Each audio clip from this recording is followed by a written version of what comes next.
Now, it's been a minute since we last saw our beautifully murderous teenagers. When we left, we cut away from a scene of Danny and Eleanor in Danny's beat-up car that had somewhat recovered since its last endeavor, speeding off into the distance for some unknown destination. And right away, we're going to cut to that scene. So, Chris and Kitty, headphones off. Oh, shit. So I think Eleanor is probably just acknowledging the fact that she did just jump into a random dude's car. The one that she thinks is in a cult, but, because he reacted at the photograph, and he was like, why would you trade? So she's gonna say, okay, wait, what did you see in the photo? Does it matter? I mean, I think so. How? Well, did you see what the other ones saw? I think it matters, which is why you're driving away and what matters a stop sign. We have been given gifts. But they're not really gifts because we have to pay for them. We're given a chance to be more than what we were. Do you not want that? What do you have to... Danny, what do you have to give up to get these? What's the trade? What did you have to trade? I want to hear that. I didn't realize it was a trade. I thought that I had to choose between who to save. I didn't know I had the option to not play the game. Robbie. I have a choice. And I think together, we can accomplish something greater than what anyone in this tiny little town could have ever thought we could accomplish. What do you have to trade? What do you think I have to trade? Are you gonna kill someone, Danny? Just like you did, yeah. The camera starts to pull away from the close shot on Danny's face, and you see the sort of dark town. There are very few streetlights, but they're rushing past as Danny is driving fast. And then Eleanor, you look ahead, and you see that you're coming up to an uncontrolled intersection. And there is something there. There's something in the middle of the intersection. Danny, you might want to slow down. There's something there in the intersection over there. Do I see it at all or no? So, Danny, tell me a little bit about your emotional state right now. Danny he wasn't, really a motivated person. He's just kind of, like, I need to live just kind of day by day going through the motions. This is what I have to do to survive. This is what I have to do to eat. This is what I have to do to get water, But for the first time in years, he has a goal. He has a vision. He knows what he wants to do now. He's going to go find his mom. Okay, you see it. There is what looks almost like the spectral form of a giant cow, a bull with horns. But you can see that its head is hovering just above its body. And from where that space lies in between them, fire is pouring out, illuminating its features from beneath. The glowing eyes stare at you. And as they stare at you, they lock on yours, and they feel familiar, and they feel like a challenge. What do you do? Danny, Danny, I think that's a bad call. This is what it wants, right? Is this what you want, Moss? Just go as fast as I can. Are you going to drive through Danny, it? you don't even follow the law. Why are you now going to listen to a cow? A cow! When have you ever been the type to follow orders, okay? Please, can we please get the infuriating rebel energy back and just hit the demon cow? I'm gonna hit the demon cow. All right. So you tell me, is your goal to fight it, or is your goal to just like power through? I think it's less of a fight and more of just like I know what I want for the first time in my life, and I've been given a chance to take it. Great. If I need to fight, I will, but I just the goal is to get through. Give me a grit roll. DC 8. DC 8. Get my dice out. What dice do I roll? Let me get my character sheets up. I'm so good at this. Yeah. I hope it's above an 8. Grit? Yeah, it's a D20. Oh, shit. Oh, shit. God damn. I think you get a bonus to grit, too. Damn, Got a 12. Do you have a bonus to it from, I think you have the tough ability? Do I have the tough ability? Let me check. Danny. I don't have tough, no. Oh, okay. Never mind. Okay. So a 12? Mm-hmm. 12 to 8, that's 4. Okay. You succeed, but not impressively. You manage to barrel right through this spectral cow. And for a moment, it's like Moses parting the Red Sea, but it's flames that encompass your vehicle. They spread around you. Instead of the impact hitting, it almost engulfs you. And Eleanor, you see as Danny's face is illuminated, brought into warm relief by this fire that is all around you. And then, as quick as it happened, you are through on the other side. Maisie, what's your character's name again right now? I'm sorry. Eleanor. Eleanor. Eleanor. Yep. Also Ellie. Eleanor,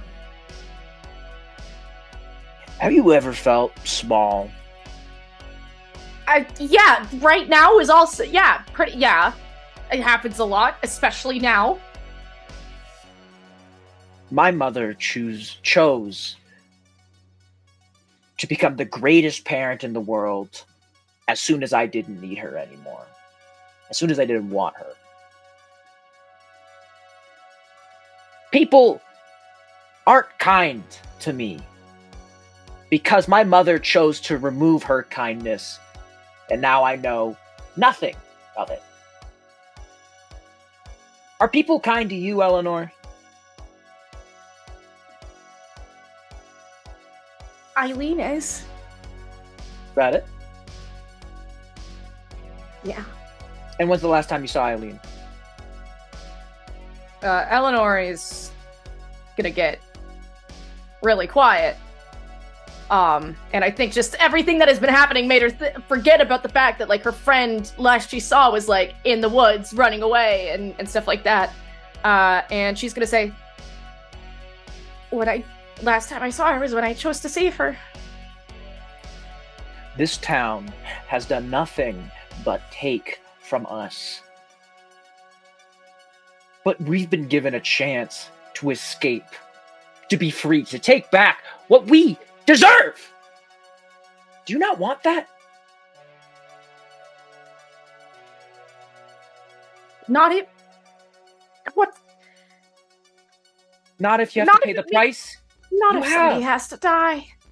But someone already has. And that's on you. I would have traded myself if I could have. But you didn't. I didn't know! What I'm saying is, as somebody who came out on the other side, Danny, you really need to think about this.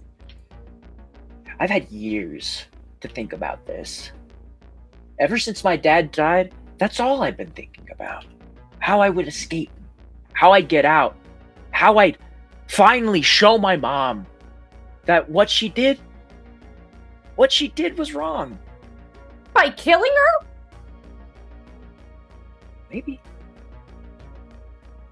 You know, a better vengeance might be living a long, happy life so she can watch you do great without being able to be a part of it. Or, I don't know, posting an embarrassing pic of her on her Facebook. How can I... What's Facebook? Oh, fuck! Jesus! Oh, God! Or posting an embarrassing pic of her at the church, on the church bulletin board. Why does she get to be happy? Why does everyone get to love her? She's not, Danny! Why do you think she does all of this? The woman is miserable! People who are happy don't act like Janet. She sure hides it well. As you say, you pull up and we hear the gravel crunch of the car pulling into your driveway. Now, I'm gonna ask Maisie, what does it look like at Janet's house? At Janet and Danny's house? What time of year is it again? I know it's like it is summer. It is August. And also it is now the middle of the night, but I know y'all have been there baking and the potluck is happening. So I picture very, very good upper middle class house. Backyard has a huge porch. It obviously had to because of all the parties and things she's hosting all the time. Got all the fun backyard lights, fire pit, big old patio. Everything is just pristine there. She's got like a big old flower garden, and it's got the rustic farmhouse aesthetic. Okay. So it is starting to approach midnight. Are they still going at it? Are they still partying? I think she would be, yeah. I think that people are too upset to sleep, and the thing with Janet is that she isn't the one to end the party first. The party ends when the last person leaves. So I think a good chunk of people might have left, but I think there's maybe still around like 10 there. You can smell the leftover. You can smell the leftovers from like a barbecue on the grill, and that's still kind of pervading the air. And you can hear the crackling of fire out around the back, and smell the smoke too, as they're probably winding down with some beers and doing their best to feel comfy right now. So the house in the front is mostly dark, but you can hear the din of activity from around back and the glow of porch lights and maybe the little fire pit still smoldering around the house as the two of you sit in the car in the shadows, so far unperceived.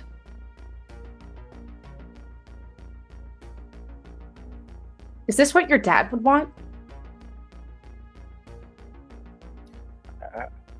I don't know what he would want. Do you think he'd want you to turn into this? You know, I don't even remember what he sounds like.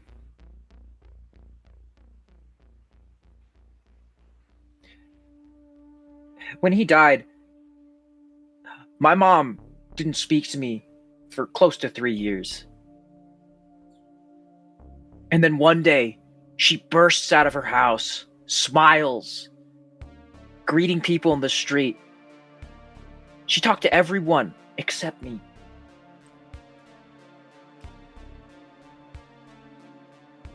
That's not your fault, Danny. It's hers. No, it is. And I just... It's very clear she's hurting over your dad, too.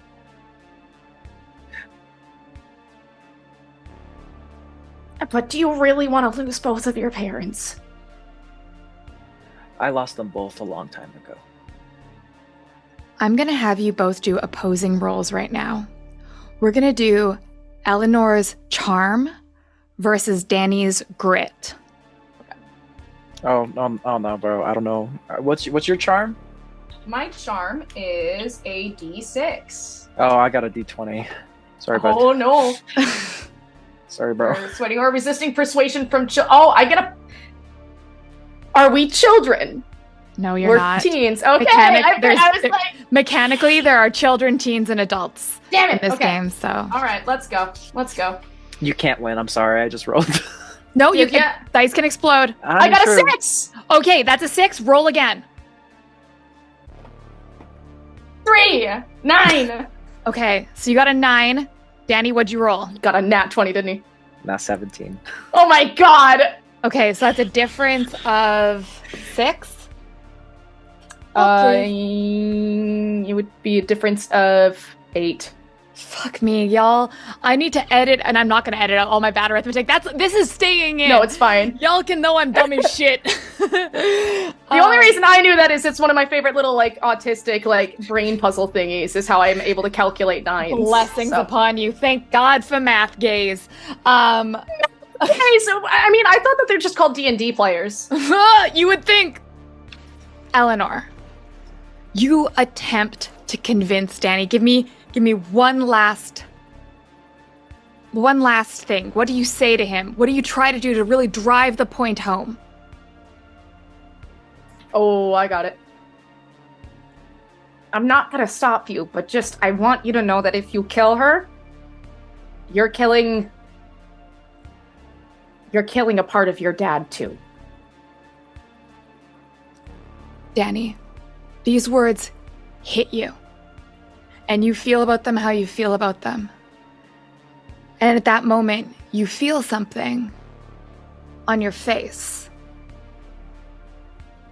Your cut has split open, and a tear of blood has started running down from the inner corner of your eye. It curves around your face, and you can taste the blood on your lip. That does not look good. I've got to kill someone. I'm going to kill someone who deserves it. Your mom's a bitch, but...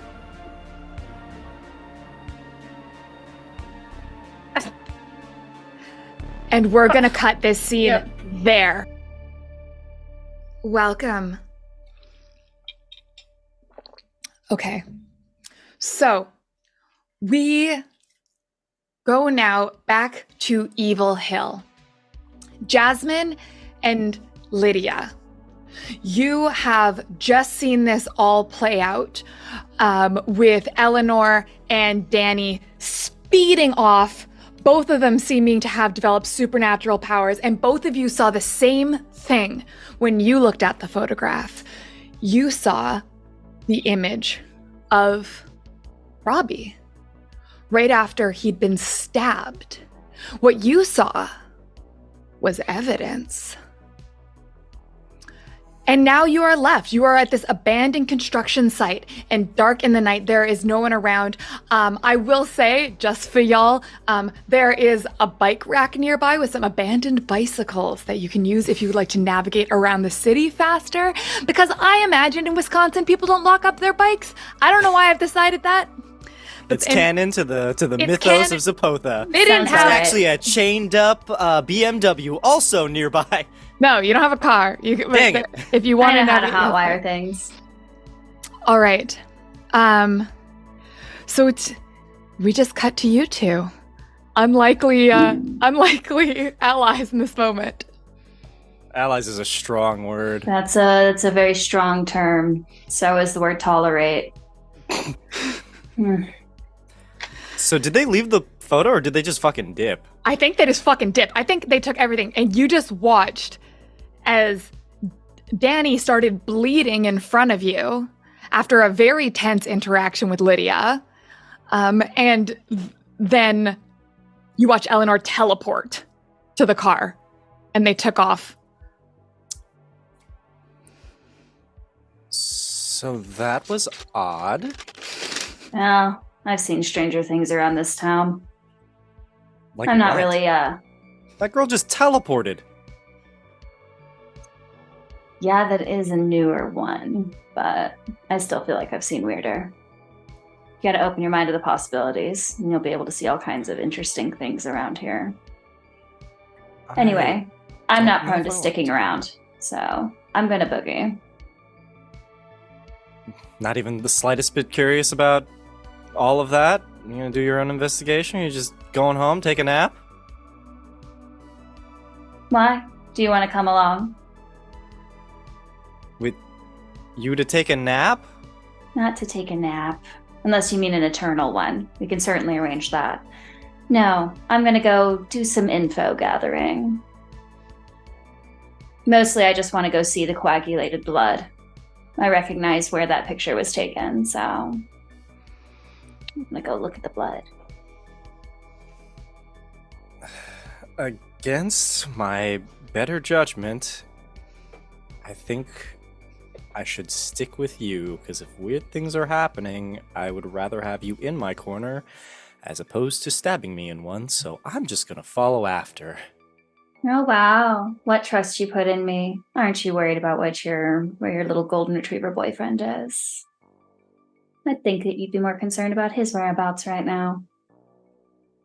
I think, like, at the mention of Nathan, like, this is the first time she's thought about him this entire night, and it's just, I can check in on him later, I think. I think the teleporting kind of takes precedent. Because the sooner we get this resolved, the sooner I can get the hell out of this town. Well, I'm going to go commit some mild larceny, so you better be able to keep up. And with that, I'm going to go head over to those bites. I will too. Great. You don't even have to do a check. I said they're unlocked. I steal the bike rack too. Take out my power drill, which was in my... No. So what is my question? First for Jasmine is, what does your bike look like that you steal? I want to know. Like, what bike was there? Because it's not going to be necessarily your style, right? It's going to be whatever bike had been, like, kind of abandoned. It probably looks a little shit. It's a little rusty. But I want to know what it looks like. I think it's like one of those like shitty teen bikes, right? The ones that like you could spin the front wheel around to do some like radical tricks, but like it's just rusted to hell, like has one of those stickers of like a band I've probably never heard of, and it's just like every single turn of like the spoke is just like I'm like, oh god. So Jasmine's on this like real 80s teenage dirtbag bike in her little skirt and heels. Is that the vibe? Mm-hmm, yeah. Awesome. I'm like very carefully like trying to make sure that this like gross bike doesn't touch me. Just kind of like trying to look for something, anything.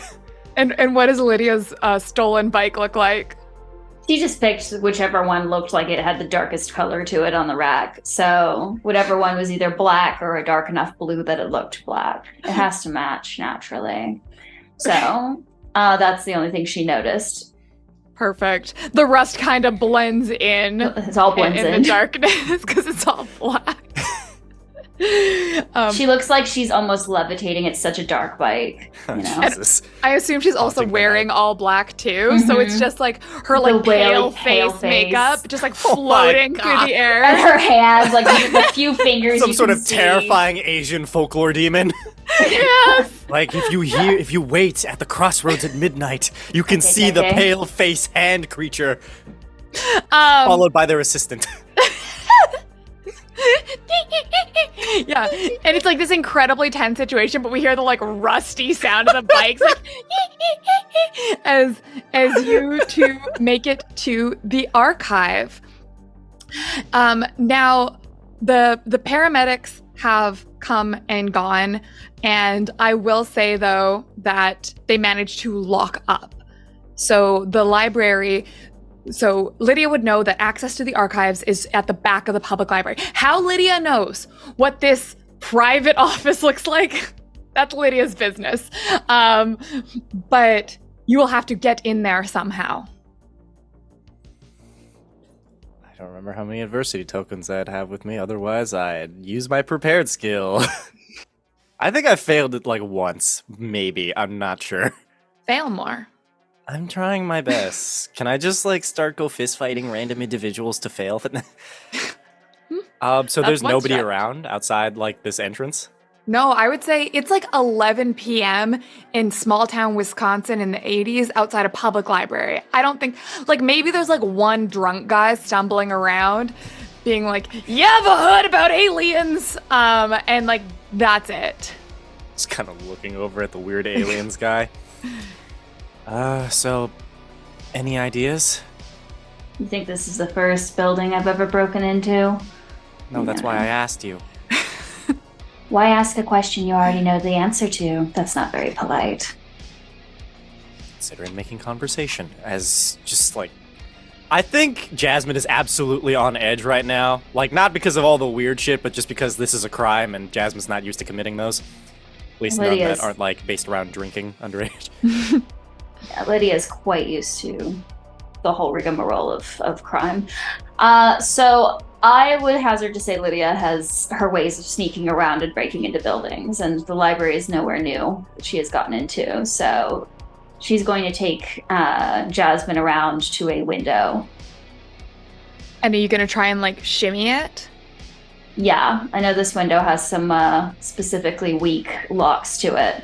It's one of the ones that the librarian always wants to open and leave open for some daily air. You know, air conditioning's not really much of a thing in Wisconsin since it's cold, but it can still get a little warm in these summers. So she tends to open up that window often. It's one of the ones near her office. And then, forgetful librarian's not going to be so keen on locking that window every single time. I mean, who would ever sneak in? Give me a brains roll, DC 5.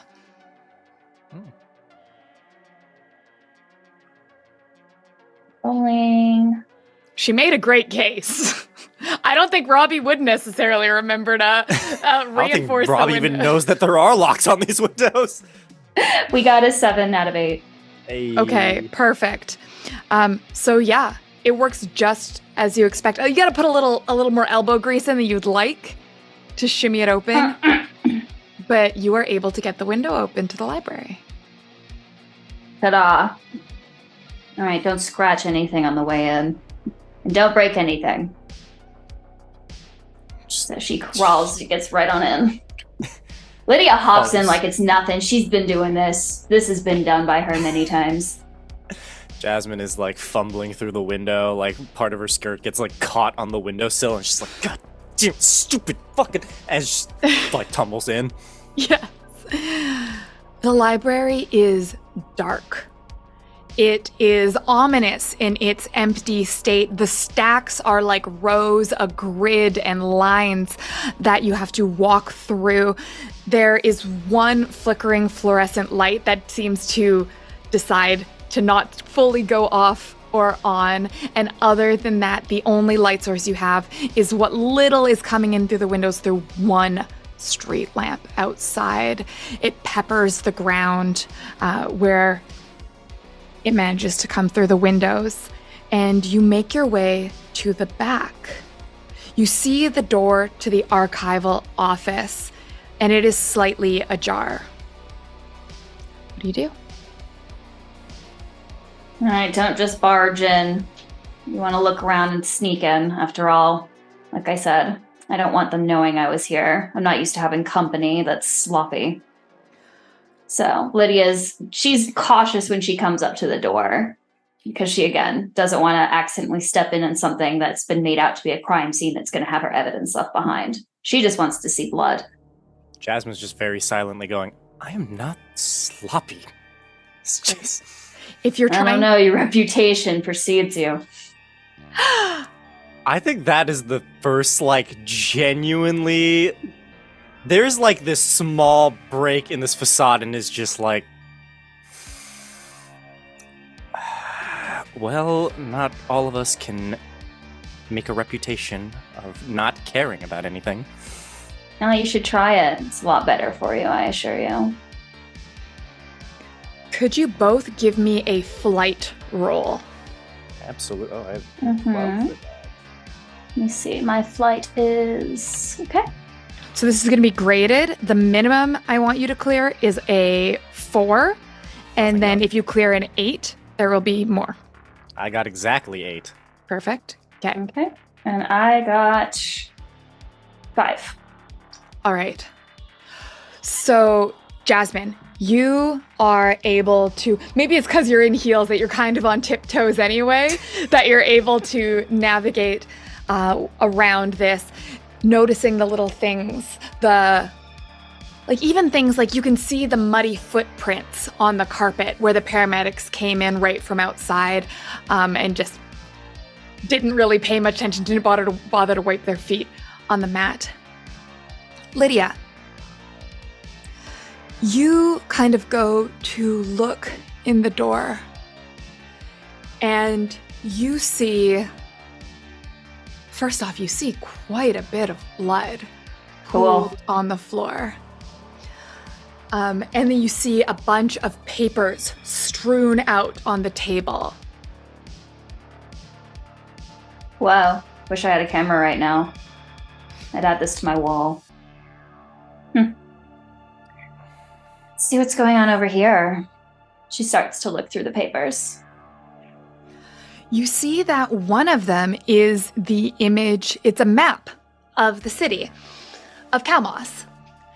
It is an old map, though. It's outdated. It's dated 1937 in the corner. And it's got all sorts of markings, and the roads aren't quite where you left them. Jasmine, could you give me a brains roll? Absolutely, I can. Oh, no. Or not. Hold on. Let me. There we go. There it is. Oh, no. 2? Okay. And Ouch. Lydia, did you see, I know that we've established that Lydia's in the background of every scene. Just always there. Did Lydia see Danny get jumped outside Culver's? Oh, for sure. She knew about it. Okay. Lydia, could you also give me a brains roll then? Okay, my brains. 8. Okay. Jasmine, take 1 adversity. Yay! Just enough to get my gun. I got a 5 out of 8. Okay. So, one thing, you look at this map, and does Lydia have any interest in, maps or, kind of this, old symbology specifically? Like the symbols used in imagery? Yes. I feel like because of her spookiness, Lydia will clock that there are X's on this map, which is an unusual way of denoting a crossroads. But they are denoted, and every crossroads is marked with an X. And they seem to make a sort of pattern in the image. And the X's in this, the way that they taper at the edges, almost like they're forming arrows pointing in 4 directions, they remind you of the X's that were carved into Danny's car. Jasmine, you look at these papers and you see that there are ledgers and little project notes in Robbie's scrawling hand, and you see that there is this map that has been placed on top of it on which there are several splashes of blood. It is the only document with blood on it. Ew. Delicious. So the document with blood on it is a map. Do I know what it's a map of the town? Yeah, you will get that much from it. It's labeled. It's labeled like Kowmoss, Wisconsin, 1937, and it's like roughly the shape of the town you live in, although it's clearly different. You don't gain this additional insight from it. The only thing that you pick up with that roll of It's a map. it's a map of your town, and it's got blood on it. Well, this is all Insightful. French to me, but okay, all right. Hmm. You're the scary shit expert. What do your special eyes see? Oh, well, with my PhD in spooky shit. You see these X's here. Do you notice a little bit of a pattern as to where these X's are occurring?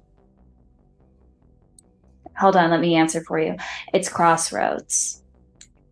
All the crossroads in town. Now the arrows. Quick question, Anne. Are the arrows pointed on all ends, or are there any direction? Like, are they pointing only in certain directions? If they're not actually arrows, basically it's like there's an X like this, and because the lines of the X are quite thick and they taper at the ends, like that, so it kind of looks like arrows. You know what I mean? Like it's indicating directions. Okay. Rather than like they... not like a arrow like that. Like they're not in any direction. They're just all X-shaped wherever they are. But do all of like them the Xbox logo? Is that the Xbox logo? So Well, do all of them have that same red. tapering on the end? Yes. Or is it just okay? That's it. Because I was about to say, is it pointing in any particular direction? But yeah. So these X's are only appearing on crossroads, and it seems like there's been a lot of X's showing up around town. All over Danny's car earlier, I saw as well. Now, typically, things that have to do with crossroads, you usually think of decisions. Where are you going to go? Didn't Eleanor say something about a decision? She did. And it's at that moment that the phone on Robbie's desk rings. Samira. Do we answer it? What? I don't know. How good is your Robbie impression? Probably pretty good. How good is your Robbie impression? My question is, who's even calling Robbie? He doesn't have any friends. Oh, he's got plenty of people who know about him. You don't need to have friends who call you. You can always have enemies, you know. I mean, we could answer. What time is it again? It's like midnight. It's like approaching midnight now. Oh, who's calling the Okay. library at this time? Alright, shut up. Don't say anything. You're gonna try? Oh, yeah. I feel like if we get in a bit of a spot, I'm less abrasive than you, let's say. Okay, genius. You pick up the phone. Tell them you're the security guard. There was some incident at the library and you're just keeping an eye out to make sure no one else is showing up. If they ask why you're answering and you're obviously not Robbie. I pick up the phone. Kitty, could you take off your headphones? Oh, shit. Ah. All right, this is hilarious. Chris. Please, is it Robbie? God damn it. Okay, here's what happens. Oh, We're going to love it. cut now away from this scene entirely. We are going to go to Robbie in the hospital. Okay? Get my Robbie glasses. Okay. Robbie lost a lot of blood. It was a shocking incident. He lost consciousness.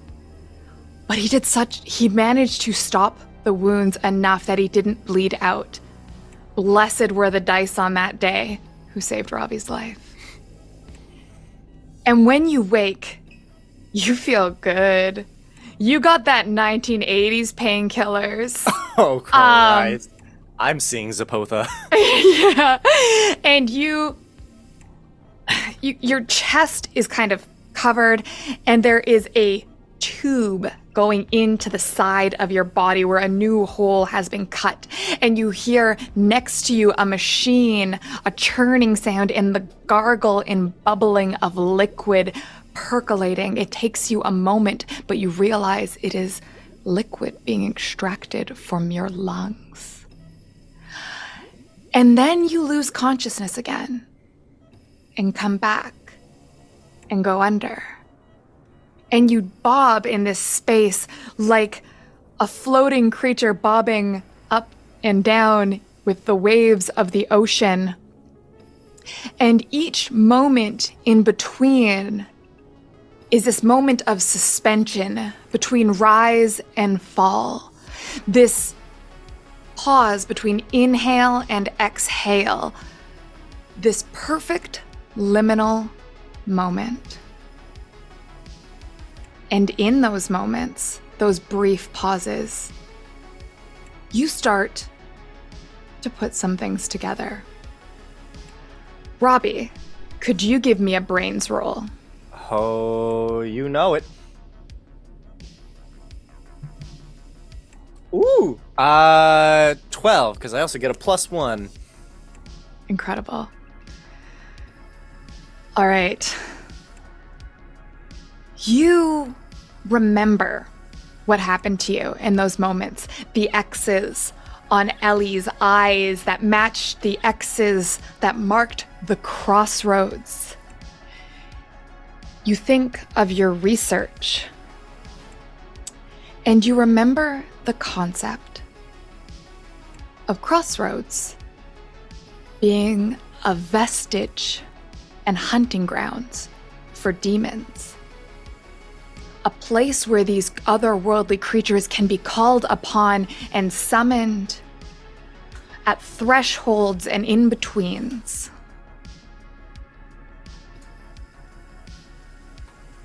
And you realize that this map with these special markings, it meant something. And as you bob under again, you think this, and your mind reaches out towards the map. And it's in this dream state, when you are neither here nor there, that you hear the sound of Jasmine answering the phone. It's all you, babe! Oh, Christ. I'm in the scene by myself and I'm too... Okay. Well, let me just like keep this over here. Yeah. I can very easily change around. Hello? Jasmine? Is that goddamn? Is that you? Robbie? Are you okay? You're at the hospital, right? Yeah. Do I remember calling? Do I, Robbie, remember calling, or you are like basically unconscious. Robbie is unconscious. So I'm like astral projecting. Yeah, basically yes. I don't fully understand what's going on right now. Where are you? Lydia and I... Wait. Are we gonna get in trouble for this? I don't think so. This is... I really have to do... So Lydia, you hear Jasmine's side of this call. You hear Jasmine say, Robbie? And you quickly realize that Jasmine is talking to Robbie on the phone. These things don't have speakers, do they? No, they do not have a speakerphone. Well... I guess I, as Jasmine, look over at Lydia. It's Robbie? Still alive? That's I don't know. impressive. He's not really giving me much detail, but like, should I tell him that we're here, or should I just... Well, he knows we're here. We picked up the phone. Did he recognize your voice? Yeah, pretty immediately. I take his order all the time. Okay. You have good rapport with him. Ask him what he remembers, what he saw. Okay. Robbie, do you remember anything about what happened? I can't. Yes, do it. I know, I'm committing. Commit to the bit. Do you remember anything about what happened before you went to the hospital?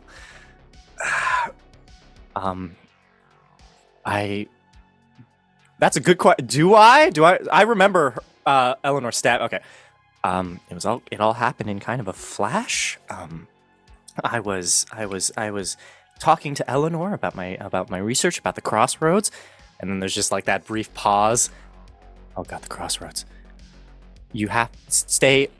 Just something very weird is happening, and I don't know how to explain it, but I've already been stabbed for it. So the crossroads, they are hunting grounds for demons. In the old times, they used to hunt around. I don't quite understand what it means, but the X's on the map match the X's in the eye, so I imagine it might be one demon, it might be two. Did I, Robbie, learn the name? No, you never saw it. Damn it. I want my Robbie villain arc. But you saw Eleanor be like, look, a name, and then Robbie didn't see it, so you know that Eleanor saw it on the map. Could I extrapolate from my knowledge of demons? So I gather that all the crossroads are hunting grounds. There are demons. Would I, in my research, conclude that it is a good or a bad idea to make sure this name is never spoken?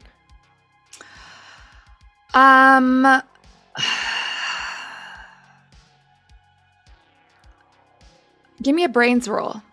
Oh. Oh. 8. Oh.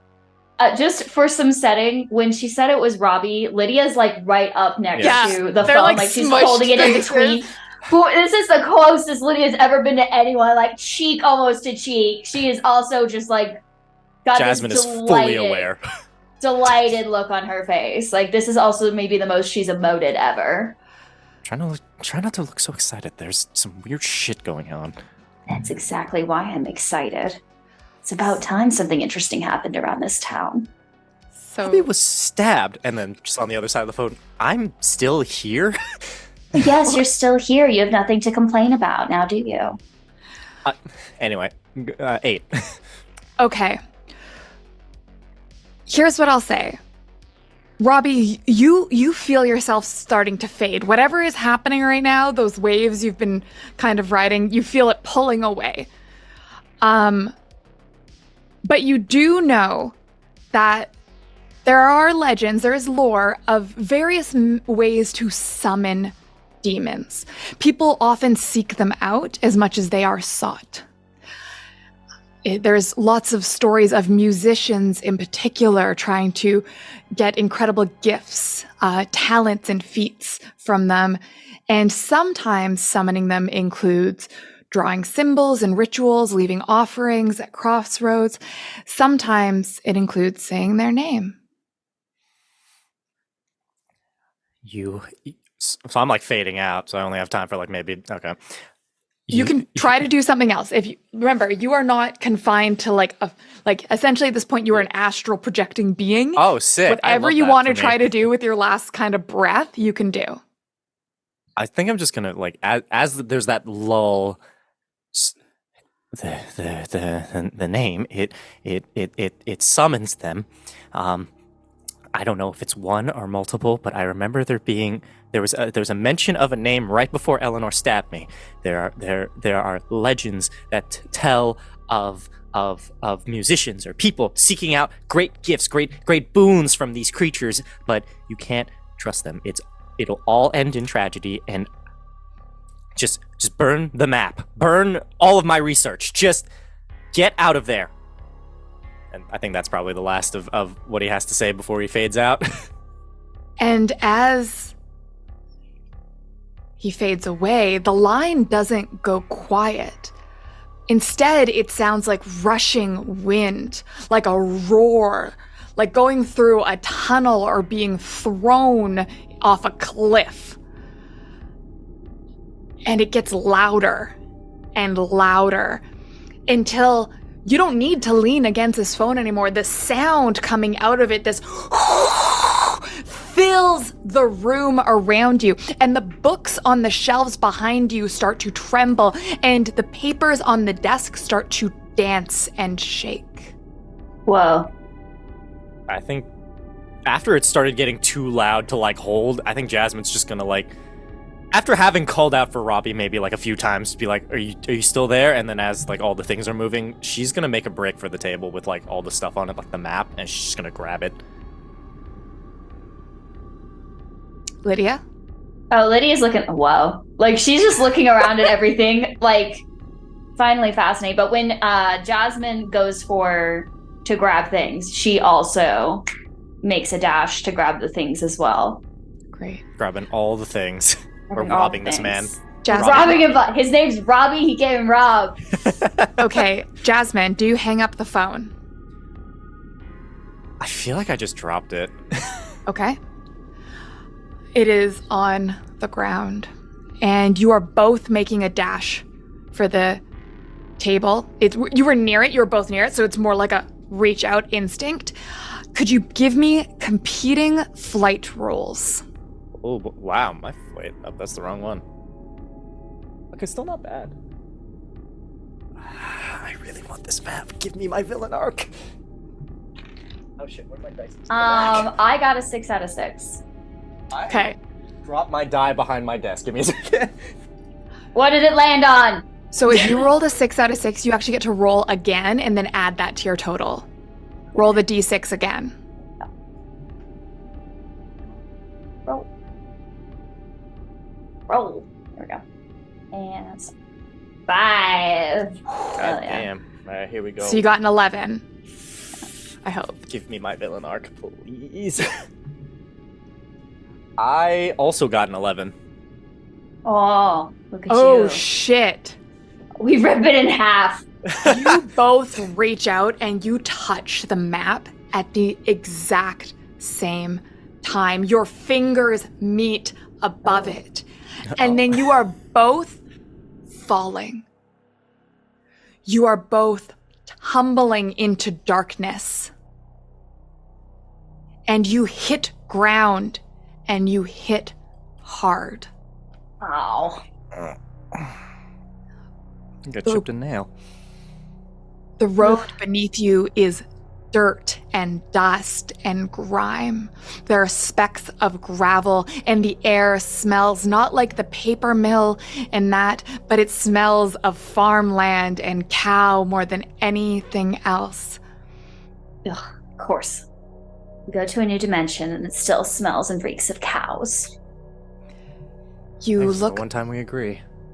You look up and you see that there is a crossroads marker in front of you. Shit.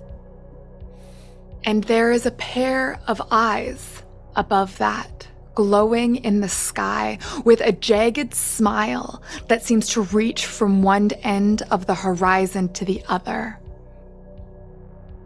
Jasmine. Pick up a rock. You pick up a rock? Yep. Okay.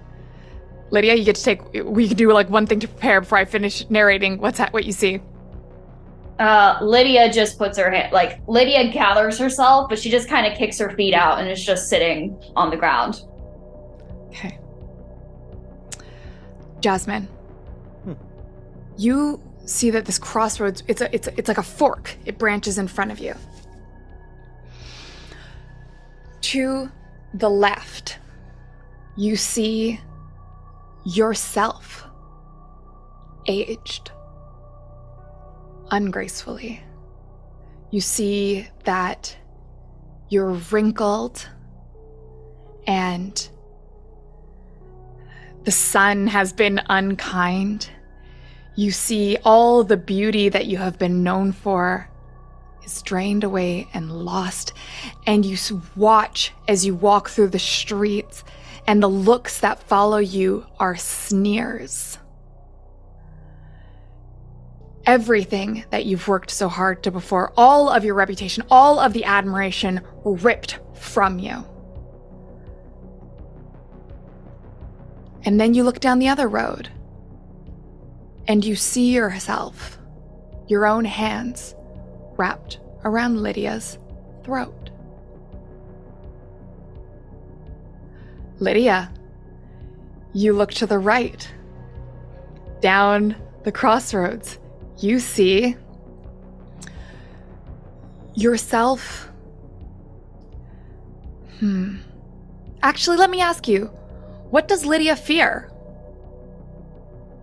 Hmm. 9-to-5 job. Mundane. Lydia doesn't have a whole lot of necessary fears. That's a hard one. Okay. Let's say this. She's more... Yeah, she doesn't really have any fears proper. Nothing classic. It would be like more of the urethral fears. Just a demon with a gun. Okay. Well, no, she can handle that. Lydia, you look down right, and you see yourself in this small town, living the life you live, going through your routine, and you feel the churning weight of time progressing. You feel the stagnation. You feel that the world moves slowly and uninterestingly. And then you look down the other road, and you see yourself powerful, with almost perfect knowledge of those around you, not doomed to the shadows to gather your intel, but pulling it right from the minds of those who would deceive you. And the only thing between you and that is Jasmine.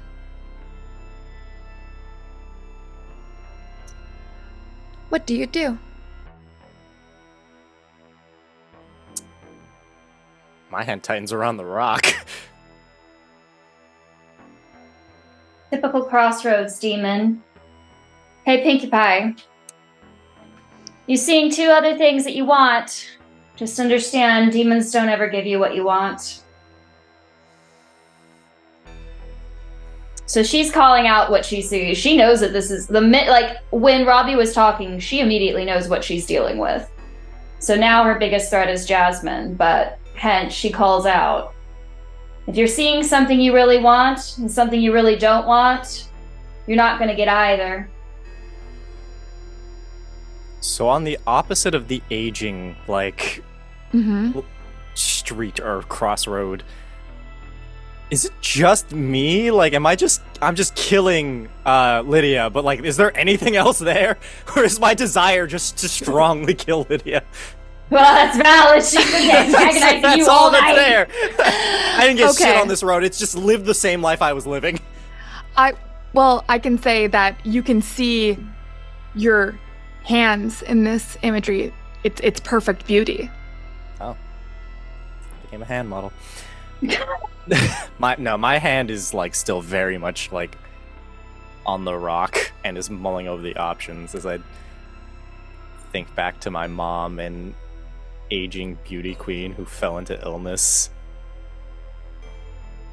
Has just been trapped in this shitty little town for years and years. And I don't think Jasmine is making any attempt to deceive the look that she's giving Lydia right now. The bloodlust is almost impressive, but it's not placed in the right position. I know that you want to keep what you have. I can only imagine what it's probably showing you given some obvious tendencies. But it is a demon. And demons never actually give you what you want, not without a price that you weren't really willing to pay all along. Or a bigger price than you realize you're paying. What's the alternative?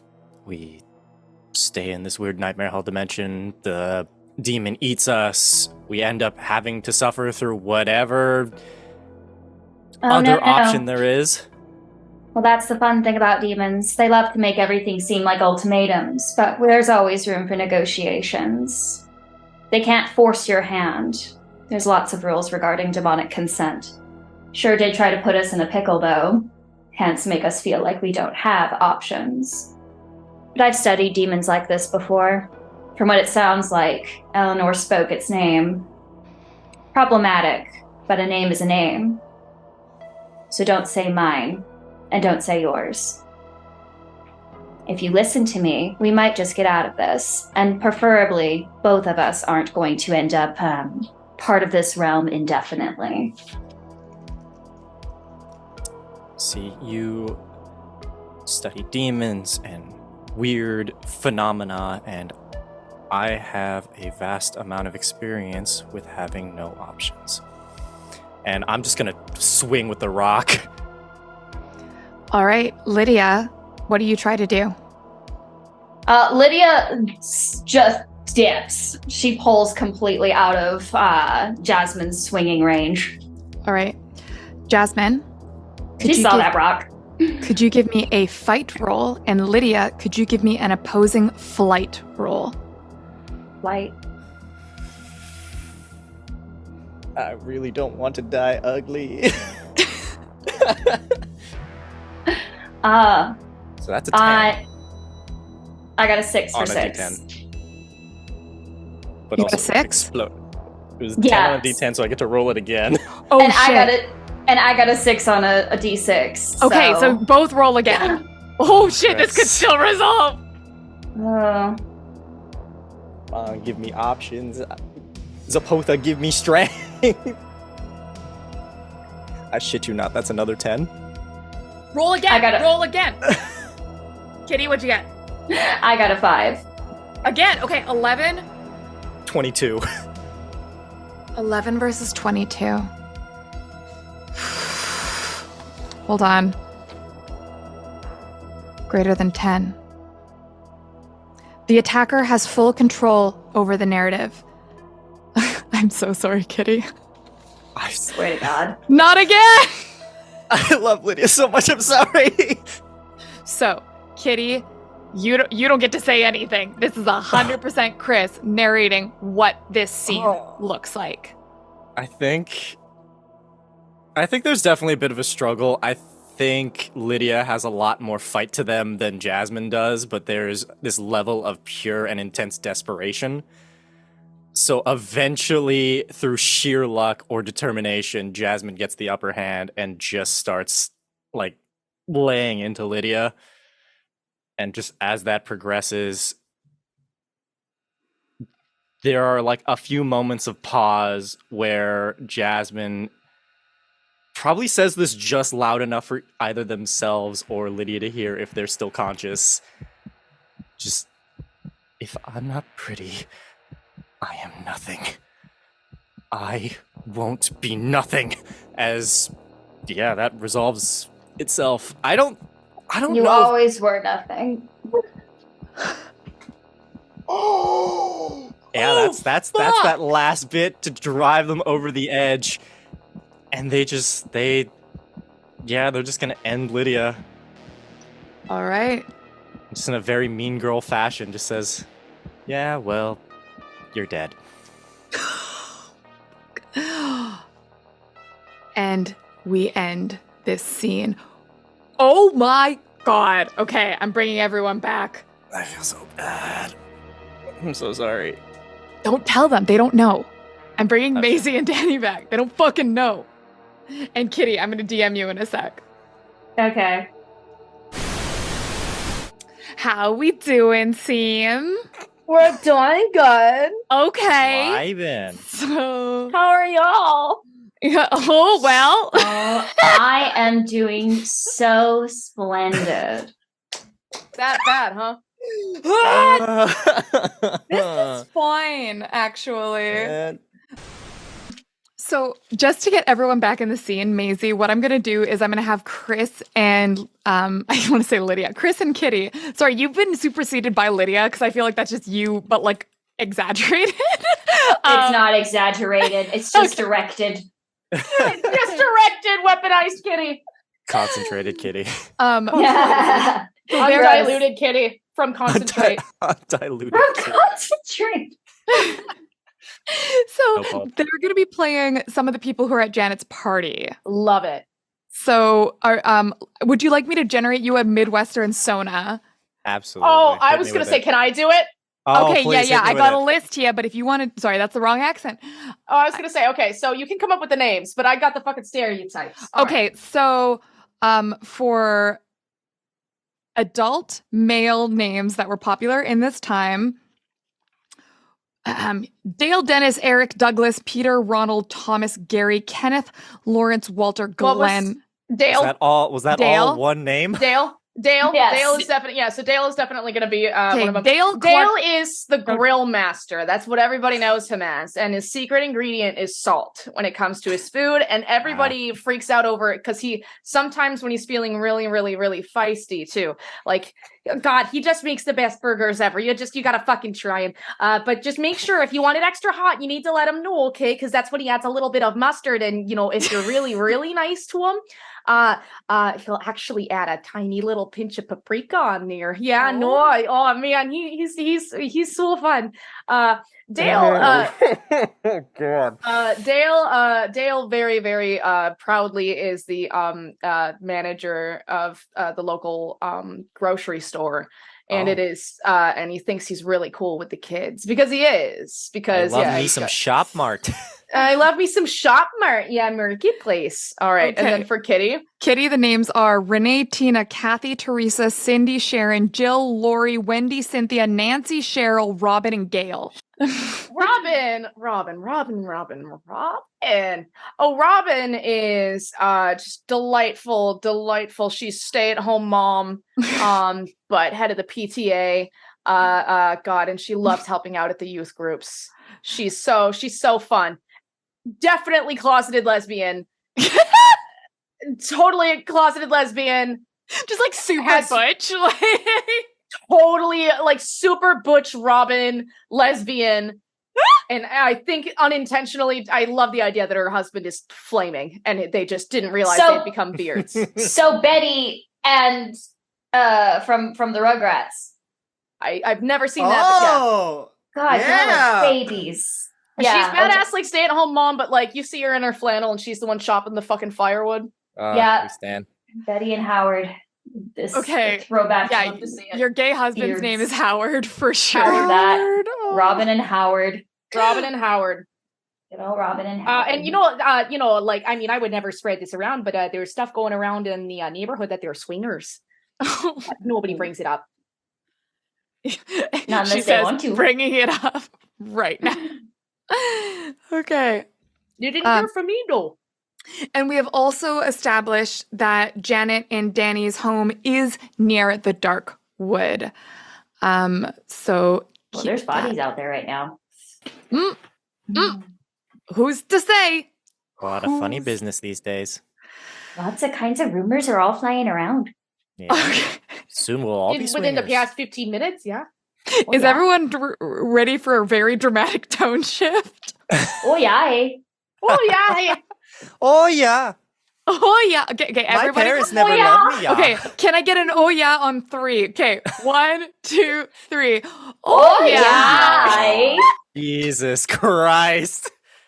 Now I just want like a hive mind creature to like Reminds me of home. only That take is over the Midwestern Wisconsin. town. What do you Wow. see? That's why all the girls Wisconsin is wear the demon. the beehives. Wisconsin, yeah. Oh, you hide like that we're as the hive mind. parasite creature. It's like a Hide the fucking elder antennas. brain out here, dude. It's crazy. Oh my god, just like an That's- Underdark okay. mind flare escapade, but all of Oh, yeah. them are like Midwestern moms. Yeah. Great. That's Yeah. the only clip we need. I don't need to do Why any do you think marketing we for all this. look the same? Why do you think why do you think Midwestern pretty is just everybody? It's because like we come off the assembly line. Instead of a tadpole, it's a cheese curd. Fucking spilled marinara all over myself. I love that for me. I love that. Why I should not be allowed outside ever. All right, beautiful Fabulous. beings. Are we good to go? Okay. So now that the Oyahe's are out of our system, we cut back to the incredibly tense scene of Danny's car, where Danny now has blood running down the side of his face, his knife concealed in his coat that is coated in blood that was his. And then, well, and you've opened the door to step out after Eleanor didn't seem to quite get through to you. Figured.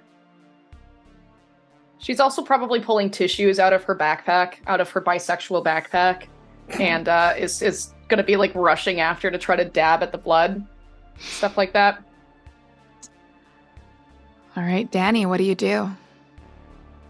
Danny's gonna walk up to the door of his house, and he's gonna grab the doorknob, but he's gonna like stop a little bit as he hears the other voices. Can he tell how many people are in the house? So most of them are actually around back. They're on like the porch Yep, the back area, the back porch. So you can hear at least like probably like 5 different voices, easy, chattering. That's exactly what I heard. Oh, yeah. Oh yeah, I'd love for. Why am I doing that? This casserole could use a Fruit little salad. more salt. Don't tell her I said that. Oh, I won't Gonna- tell he's her. gonna- It's he's exactly gonna- what I've been up to. No, I'm just kidding. Hold the door. He's gonna look back at Eleanor and be like, I just want to know that she's sorry. Well, she can if she's dead, Danny. She hasn't in the past 5 years. And do you Ever think said. killing her is gonna change that? Maybe. I don't know. We have to go through our. Okay, you want to kill someone? Fine. There's so many other options. Okay, like Like what? Like Robbie? I didn't get to choose. No, you did. You had 2 options, actually. Is she your one option, or can you just kill anyone? I can't believe I'm having this conversation right now about the logistics of ritualistic sacrifice.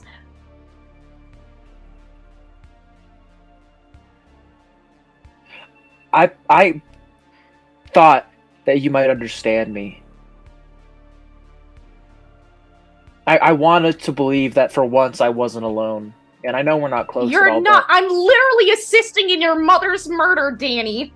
you're trying to stop it. There's a difference. Yeah, because I know what it's like to have no parents at all. Are you proposing an alternative, or are you trying to stop me? I'm proposing an alternative where you can What's still the murder alternative? somebody. Yeah. Then what's you- the alternative? And she's gonna go quiet. And, Is there someone you hate enough or thinks deserves to be murdered to be killed? You? she's gonna pause. And she's gonna think back on Eileen, where she ran off. And she's gonna think really hard, and she's gonna remember, and she's just gonna. Who was the dude who was like mainly chasing Eileen when? Nathan. Nathan. Well, not Nathan, one of his homeboys, because she didn't. I don't think Nathan went after her. Yeah, I he think it was did. one of the big. It was Josh was the one who was like one of the big dudes Yep. from the football team, but it was Nathan leading the pack. But Josh was there as well. Nathan or Josh. Fine. They almost killed you. Josh did. Josh did. And they deserve to die? Yeah? Depends on if Eileen's okay. I've gathered she's not, but my girl doesn't know. I've gathered she's quite Just not. the kitty side eye from the outside the scene. The kitty, which I want to say, canonically, you two are shouting at the front door this conversation. So some of this has carried, and I feel like at this point you realize that the chatter around back has gone quiet. All of the Midwestern moms. Yeah. What are they saying out there? Oh no. Eileen, not Eileen, Allie is gonna go. Yeah, in that Dungeons and Dragons game, yeah, I recommend for the spell. Eleanor, could you give me a charm roll, please? Oh boy, oh boy. Oh boy, oh fucking boy. Oh, Mhm. Yeah, oh yeah, boy. yeah, yeah. Oh, hello, son. Hello, friend. He's here to help with your charm roll. He That's help. Is there a plus one for that, or I'm actually- There should be. He's so pretty. instant Beautiful, success? beautiful boy. I'm gonna A charm have roll. Dale and Charm is decent. and Robin Okay. give me opposing brains rolls. All right. What is our stats for this? Yeah, we don't have stats here. Yeah, a D2. He D. rolled a 4. Oh, She rolled a 4. Okay, They know I'm gonna she have lying. you. I'm gonna have you both roll a d6. A d6. That was where I lived last round. All of Lydia's I'm stuff gonna was mute 6. while I crunch on this. Only one of your stats should be Ravioli. a 6. It was all low. Okay. 4. All right. 2. And Maisie, what did you roll? 4. Okay. So Robin's like, oh yeah, I heard about that Dungeons and Dragons. Oh, you heard about that Dungeons and Dragons? They're like, My son plays that. I thought it Oh, was yeah? a devil thing. I thought it was. No, you dress up as like elves. It's like Lord of the Rings. I he don't said. know. That does sound I'm- like some Yeah. witchcraft though. It's- Yeah, down like- at the it's hip with Glorious the Hole, they kids. told us that we should watch out if our kids are playing the dungeons. I know. Maybe I hear should it's have a turning discussion them with my- gay. It's turning them gay? Well, we I should heard ban that- that in our house Oh, then. I I'll should make have a sure. discussion with my. I should have a I'm discussion with just my son. He saying, plays I it mean, all the honestly, I'll time. walk to Howard. Well, that's True. why. Okay, no, I was just talking to Donna's. I was just talking to Donna's, and I says, you know, I think what could be really fun, because what could be more fun is if we made Dungeons and Dragons, but we called it Jesus and Friends. Jesus Oh, and friend. That's You much always better. have such the That's what best I'm ideas. saying. Janet, I'll Yeah. have to see about Another getting one. Howard to play that. It's a way to teach kids math and the love of Christ. Oh, Of course. my two favorite things. My Math and my two Christ. only brain Math and cells. Yeah. Christ. The two genders. The two genders are Jesus and friends. And Our math. and math Christ. and Christ. Therefore. Mathematical. My Okay. pronouns are 2/8. Okay. Amazing. That's what's happening on the back porch. Somehow Eleanor's charm roll. What are your worked. pronouns? Division. They're divisive, you could say. Okay. So Eleanor and Danny. You hear the kind of conversation about Dungeons and Dragons and Christ and friends. You hear it kind of start up again. What do you do? Oh my god, your mom is insufferable. You see why? I See don't what? want to stab her because she's a Yengus. I can relate to you there. No, I think your mom sucks. She sucks. But you've gotta think about this in the long run, even if you do hate her. What happens to you? You're gonna go to jail. There's a lot of witnesses. I heard Robin. And Robin scares the poop out of me. Not with you. You can teleport, can't you? Can you bring other people with you? I've never tried that. You wanna?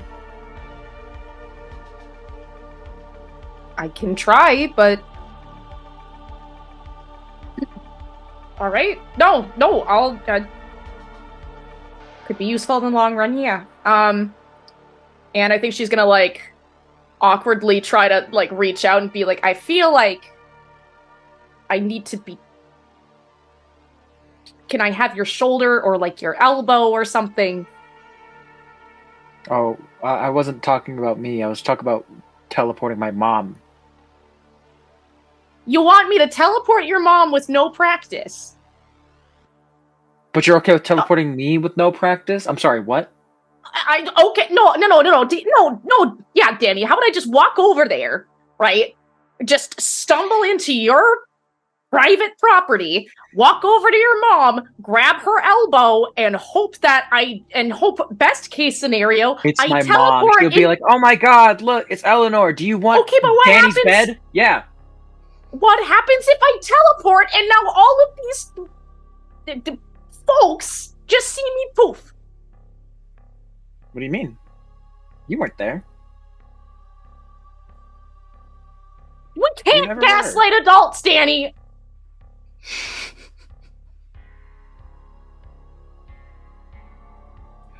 Have you ever talked to my mother before? I She avoided- gaslit herself into thinking she's a good mother, okay? Sorry, Jesus. And friends. And friend. Jesus and friends. Oh God. She's gonna say, maybe you could just call her into the house or something.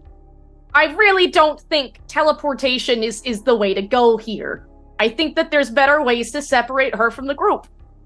Like what? I don't know. I could pretend to sprain my ankle or ask her for advice on... Listen, right now, we're talking...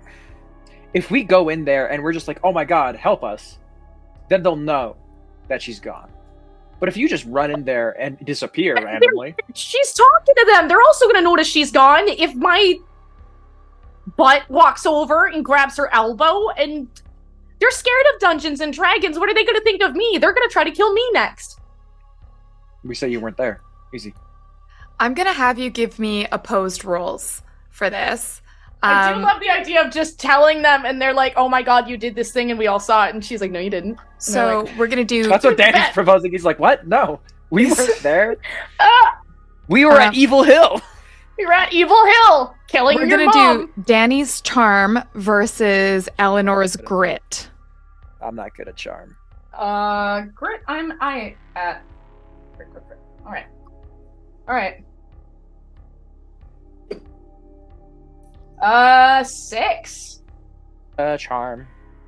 What's my charm? Not good. Here we go. 3. We'll just say that, like, Danny, Eleanor, you see through this plan. You see the whole, like, the gaping hole. I'm already figuring out all the logistics of, like, this is gonna bring more attention. Yeah. Way more attention. And Danny, you feel like a stitch in your side, and you almost hear it. The sound of your rib crack as your healing abilities are leaving you. Does Eleanor hear it too? Yes. What is happening to you? I'm dying.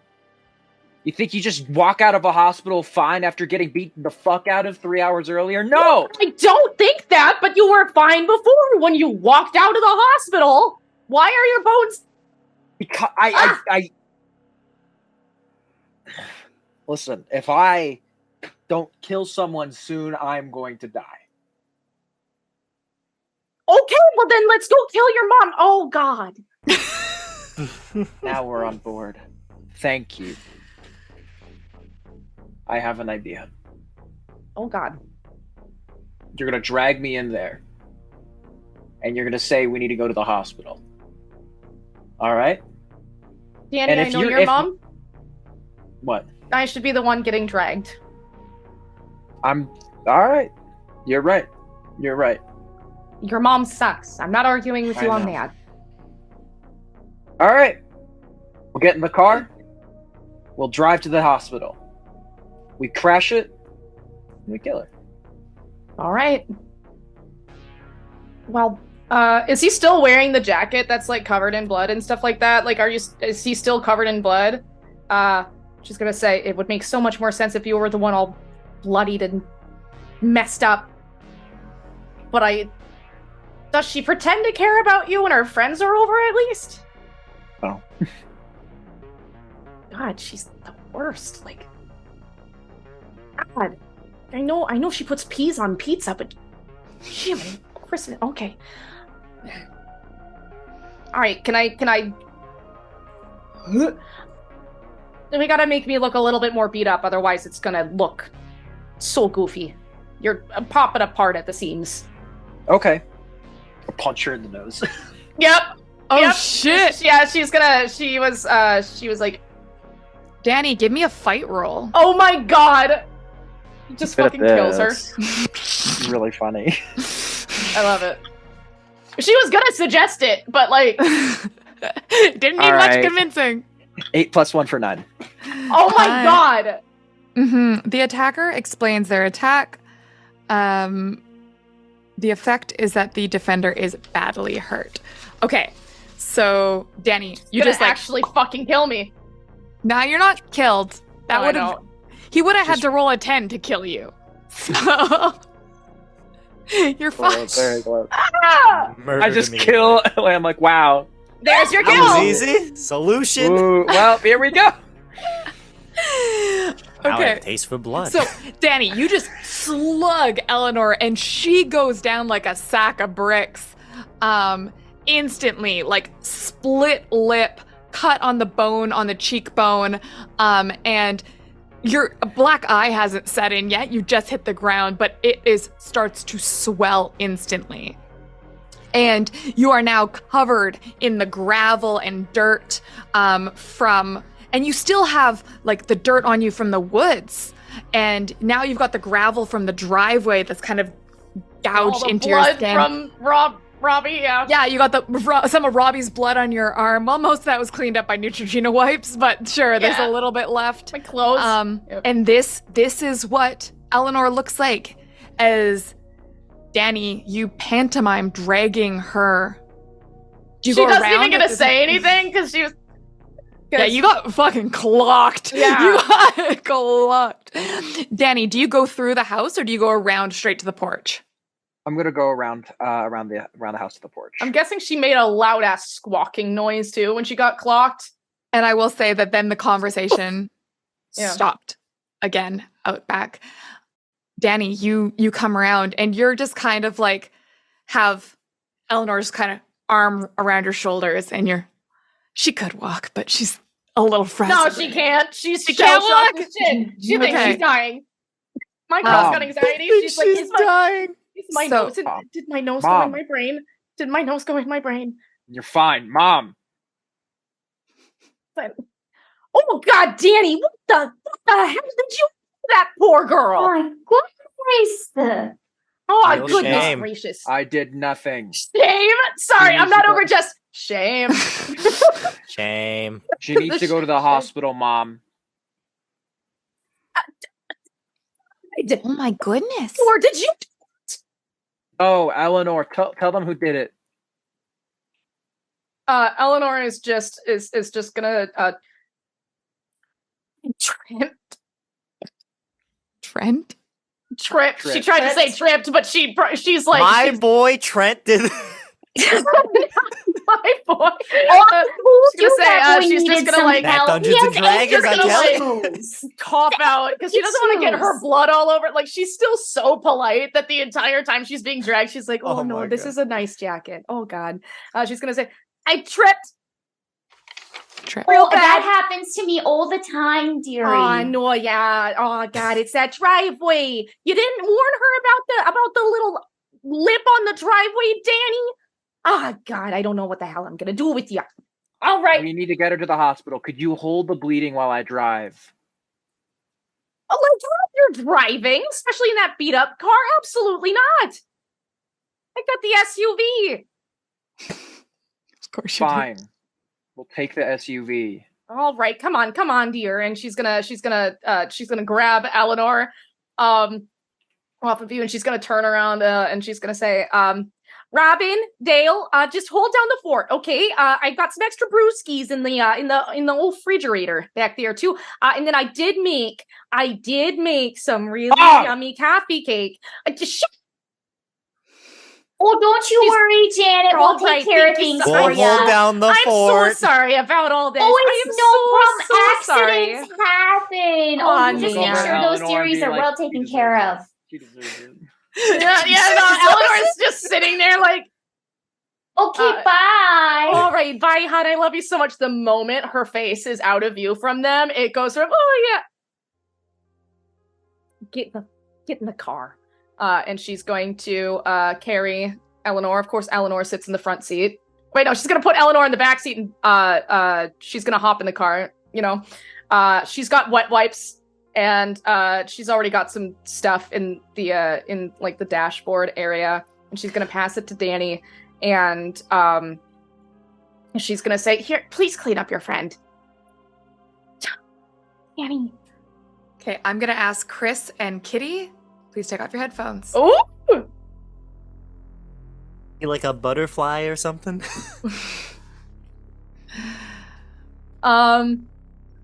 And she's gonna say, Danny, did you actually do this to your friend? No.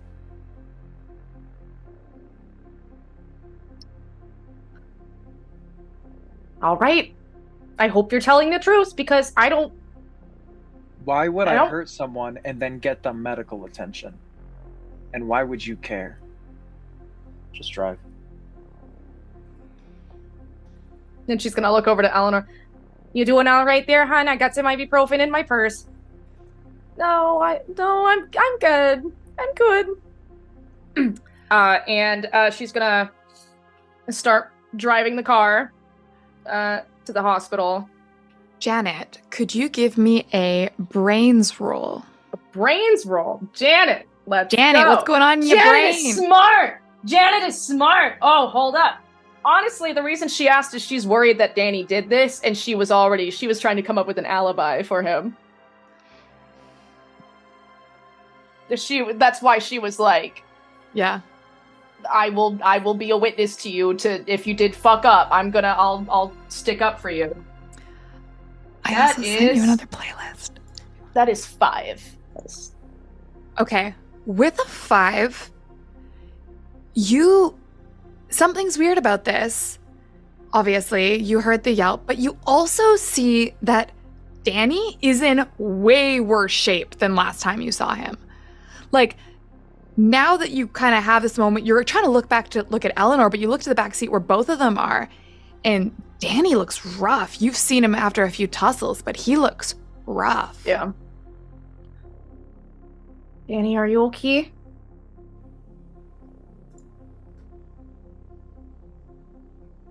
Are you okay? I'm fine. Obviously not, Danny. Let's get to the hospital.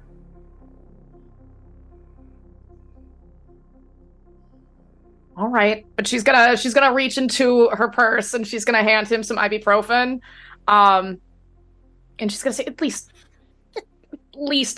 you look like you're hurting real bad. And then I think what she's also gonna do too is, I like the idea that she actually, how would this work?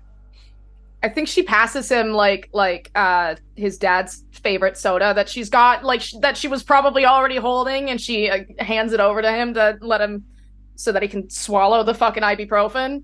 And she's gonna say, you can use those bandages on yourself, okay? Just hang in there, okay? All right. And she's gonna go at least 20 over the speed limit to get to the hospital. Gonna look back at Eleanor. Is your nose okay? I think, hidden from view, where Janet can't see, she's just gonna. It feels great. Love it. Glad.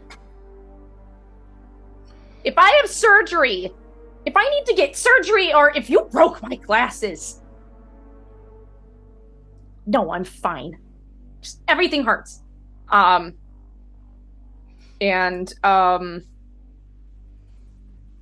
guess Janet's gonna overhear that and say, "Oh God, okay. Poop. All right, okay. Danny, do you want to reach into the glove compartment and grab some extra Kleenex for your friend?" Sure. I'll open the glove compartment. Just dig around in there. You dig around in there, but what I'm gonna say is you notice the old movie ticket.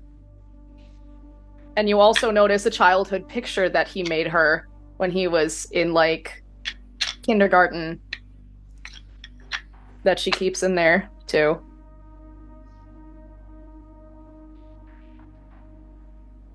And then you see the Kleenex. I'll grab the Kleenex and look at the picture for a moment before closing it shut and passing the Kleenexes back. Yep, and then Eleanor's gonna take it and just keep dabbing at it. And Janet's gonna say, "Okay, Danny, please, what happened to you? Did somebody Why hurt do you you? care? I told you, didn't I? At the hospital. It's gotten a lot worse since then. It's gotten so much worse since then. I'll If be somebody fine, did too. this to you, I'm gonna call the cops on them." Oh, not on me this time? Thanks. You know, I'm trying. I am trying so hard. so hard. You try harder! Try harder! How am I supposed to get through to you when every single time I knock on the door, I am met with a wall? Because that's all I got! For 3 years! A wall! Dude, do you want me to go back in time, Danny? No! I want you to wish I could. apologize! Sorry. It doesn't matter anymore! Because I asked you to say it. You can't just come to me and sit down and just really say you're sorry. You're not my mom. You haven't been for years. You're right. I needed you. You're just right. as much as you needed Dad. But Dad was gone. And I had nothing. You're right.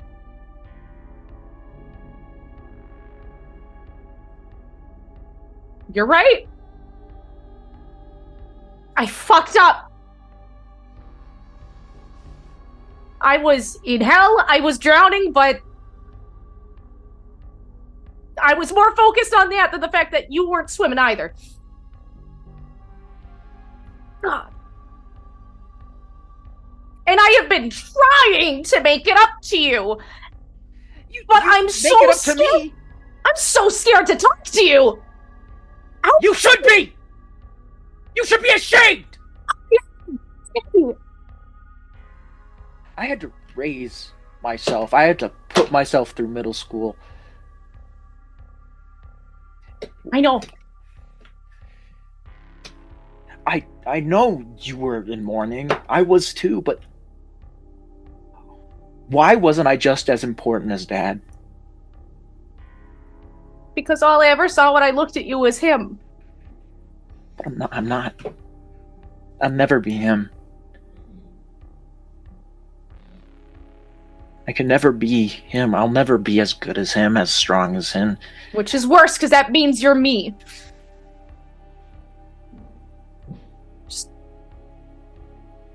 I am sorry.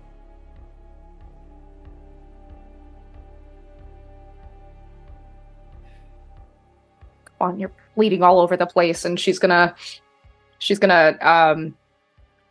I think if there's like some extra tissues that are just scattering over the car, and she's gonna extend it out to him and then put her eyes back to the road.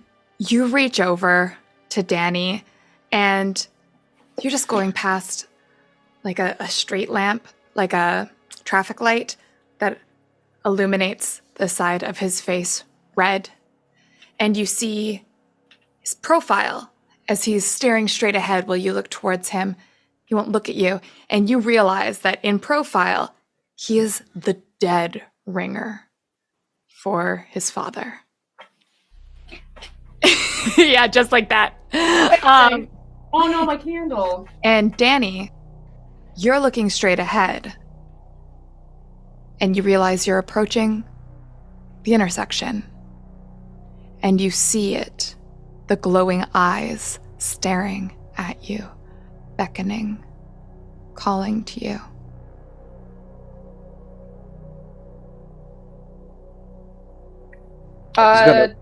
Go. Janet. Oh, I was gonna say Janet sees that he's the spitting image of his dad, and she is just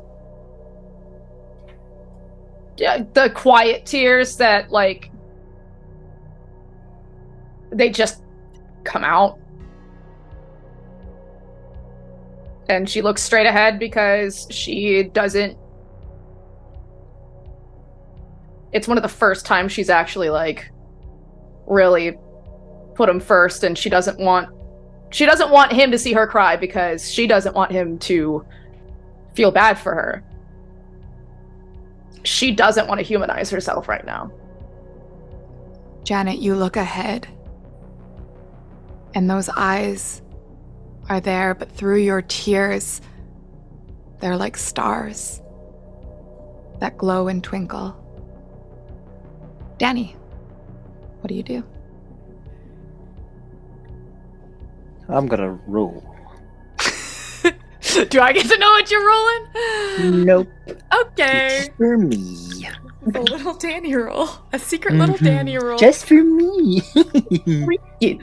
I feel like this is the devil on your shoulder rolling against the angel on the other shoulder. Yeah, I know. I was like, is he like flipping a coin basically to be like, oh shit. Danny's gonna look at the eyes in the distance. He's gonna go look over at his mom and see the tears kind of slowly crawling down her face. And he's just gonna take the tissue and he's just gonna look down, start dabbing at his eye, because he's crying too now. Eleanor in the back, just like this whole conversation, Eleanor's this like, whole conversation, she's just.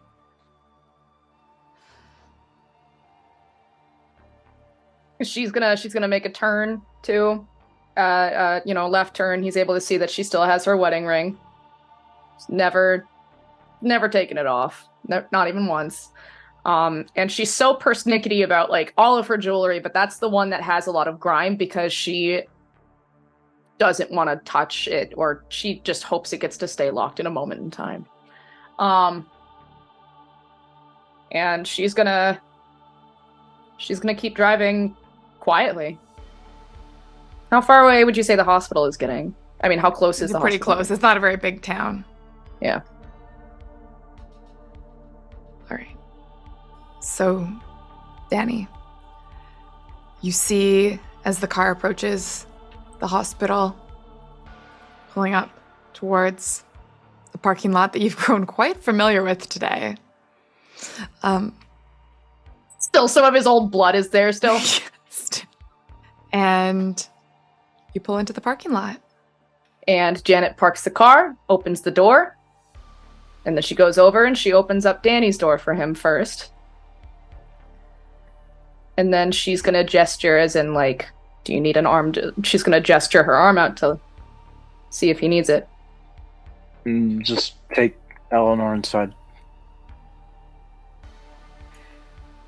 I want to get you looked at too. I'll be fine. I'll go in. Just give me a second. Is there a way she can check to see if he's actually gonna be fine? She didn't hear the rib pop, but No. or is she able to tell that he's? I mean, I don't think you roll for this. I think Janet knows that Danny is playing tough. Mm-hmm. And that Danny is stubborn. And she's gonna calculate, and she's gonna say, well, I'm gonna need help with your friend. I don't think she's gonna be able to see that well with all of the blood. So if you could just help me get your friend inside, it's gonna look real silly if I'm just walking in there with a classmate of yours, okay? Danny, you can't really. You can feel it now. You can't really walk anymore. That time passed. About the time you passed that intersection. Danny, are you okay? Yeah. Just give me a second. I'm gonna head outside. Okay. All right. You know what? How about I go in and just get the nurses ready for the both of you, and you can both come in on your own time. Yeah. All right. Sounds good. And I think you can hear her holding back on an I love you. She just kind of, and you know what? I'll see you in there. And she's gonna do the mom walk, like the speed walking thing. As she walks in, and Eleanor is going to, she's just gonna appear from behind. I love the visual of him sitting there just recontemplating his entire life, and you just see her goofy ass, like, just appear from behind the seat and go, did you do it? I'm gonna go for a walk. Are you gonna kill her on your walk? I don't know what the plan is. Then he's gonna step out of the car and just kind of start walking away from the hospital in the opposite direction. You are struggling to walk. You are limping. Eleanor is I'm gonna try. rush after him and just awkwardly speed walk. And she's gonna keep his pace, and she's gonna say, I think you're walking in the wrong direction. The hospital is that way. Danny or Mike? You should go to the hospital for your nose. Oh my god! You have like... Oh my god. Please turn around. You're crumbling like a Nature Valley granola bar. I don't know if those were around in the 80s. Sure, they were now. Yeah, I know. Or whatever it is. Oh my god, please, for the love of God. I'm really tired. Yeah! That's And the he's loss gonna of collapse. kids! Kaput. Yep. And Eleanor is gonna awkwardly catch him and be like, fuck. And I think what she's gonna try to do is she's gonna try to teleport them both in bursts, because she can't carry him. She struggles with her bisexual backpack. She can't carry a whole-ass dude. Okay. So she's gonna try to awkwardly almost like across the fucking parking lot with him and just be like, okay, I hope nobody sees this. And if they do, and if they do see me, I'm gonna do what Danny said and tell them they didn't. Eleanor, you hold Danny's unconscious body and you try to lift it. It's heavy. You can't lift him. He's way bigger than you. And so you try to use your teleportation abilities while holding him. And you blip out of existence and then you reappear, but it's not at the other side of the parking lot. It's back in that other place.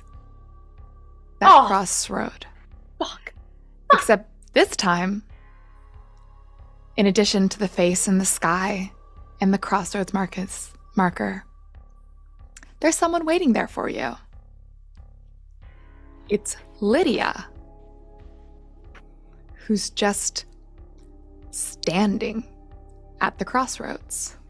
Lydia, you watched the world go black and then come back slowly in shades of gray, and you've been catching bits of information that float by, questions, little moments from people's dreams have been floating in and out of your mind, little snippets of conversations spoken in doorways. And then all of a sudden, Eleanor is in front of you, holding Danny's unconscious and bloodied body. Oh, God. First time? No. What? No. How the hell are... You're for... Is this your house?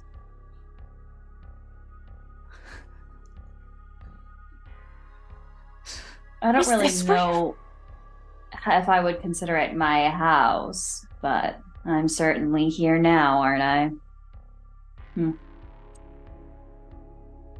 What you got there? Is Danny dead? Danny? Is he I dead, don't- Danny? I don't know. He just collapsed because he was being stubborn. Because Yeah, God sounds like forbid he Danny. makes a good decision. Yeah, I sounds don't- like I don't- Danny. Yeah, I don't know what to do. We were gonna As kill you his mom, and then we weren't killing his mom, and then he died, and then his rib popped, and then he punched me in the face, which was so rude. And now Is that he's why your dead? face looks like that? No, I was born with this. I thought so. You're really mean. I know. As you say, I don't know what to do. It happens again. The images. One down to the right, one to the left. To the right, you see yourself holding Danny's body as he bleeds out. The second person whose blood has spilled on you today. And to the left, you see you and Lydia killing Nathan and Josh. It's in the woods, it's dark, but you have weapons. This isn't the bludgeoning primitive of the other encounters that have happened. It's not, this time, just a letter opener that was handy. It's a full arsenal. Are you seeing that? You do, Lydia. Yeah, I sure do. Well, Danny's just fully unconscious. Danny is unconscious. I will say, Danny, you cannot interact, but you are kind of hearing this conversation as you are in a twilight place within a twilight place. Cool. well, I can only wonder why you're seeing that. Probably because Jock Tweedledum and Tweedledummer went and killed your little friend. What? Oh, you haven't thought about her much, have you? It's been a long night. No, we got separated, but like that, Eileen wouldn't die. She got out. There's no way she didn't get out. I was surprised by it too. When I saw her run off, I was, a betting gal. I figured she'd be fine, but when I've been in this dark place, catching snippets of things that have been going on in and out, that's one of the things that has gone in and gone out. So I can imagine that's probably why you're so pissy. I mean, I'm, happy to partake. I've got some scores to settle myself now. But Lydia, who did it? Tweedledum and Tweedledummer. The Jocks. Lydia, you have the ability to summon images in this place, to show visions like what has been broadcast, these images at the crossroads. You can basically show either two hypothetical outcomes. You can show what will happen if you do nothing, and what will happen if you do something. And you can also pull up images from the past of things that have passed through this place. Here, why don't I give you a little look-see? And she pulls forward what she saw or what has been seen in this area of what happened to Alaine. What does she see? So Kitty can narrate as much of this as you want, but it's because when that scene happened, the demon was present in both parties. Everything from that encounter would have, in a sense, passed through this place. You see Nate with an absolutely murderous intent in his face, rage that has completely overcome him. Absolutely wailing and bludgeoning on Alaine as she desperately tries to keep her hands over her face, and she gets hit again and again and again, and the sounds of her bones and facial everything cracking, just her original yelps and grunts of pain turn into more and more pathetic, weak cries and gurgles as blood is definitely filling her mouth. She doesn't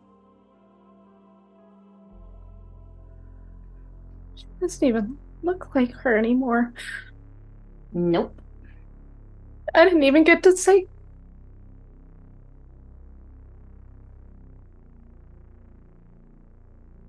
Well, the last this little place showed me, she was still making sounds and gurgling. What brain capacity the girl has left, period, question mark, but she was still sort of alive last I checked. She hasn't passed through here, at least, since I've been abound, but Went through that protecting me.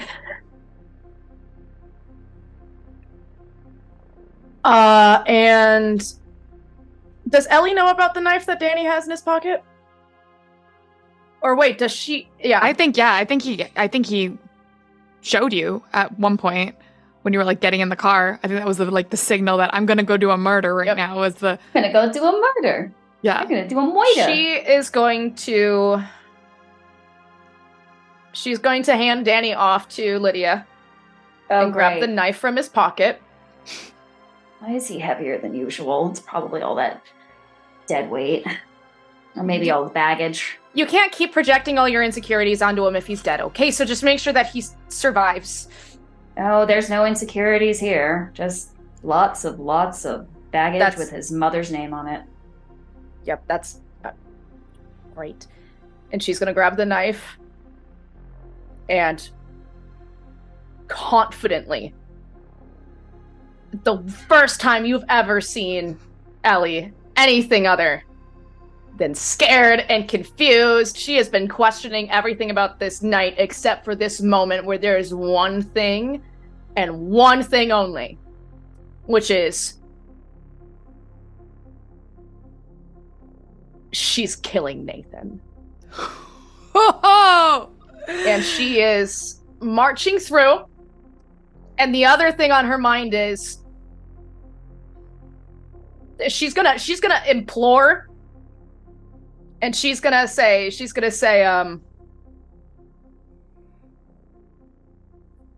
Zepotha, I'll give you both of them if you bring Eileen back. And she's gonna march into that vision.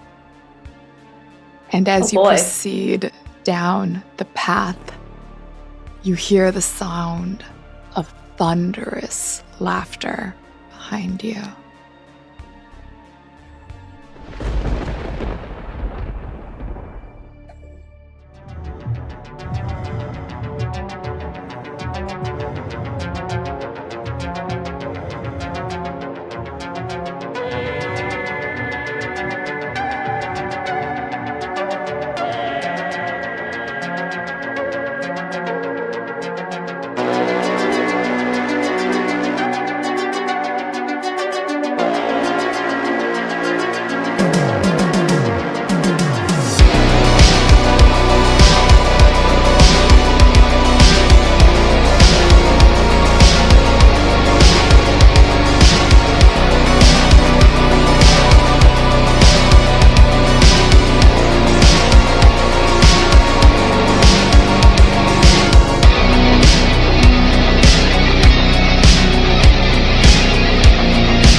Welcome back, everybody. Are you ready to die?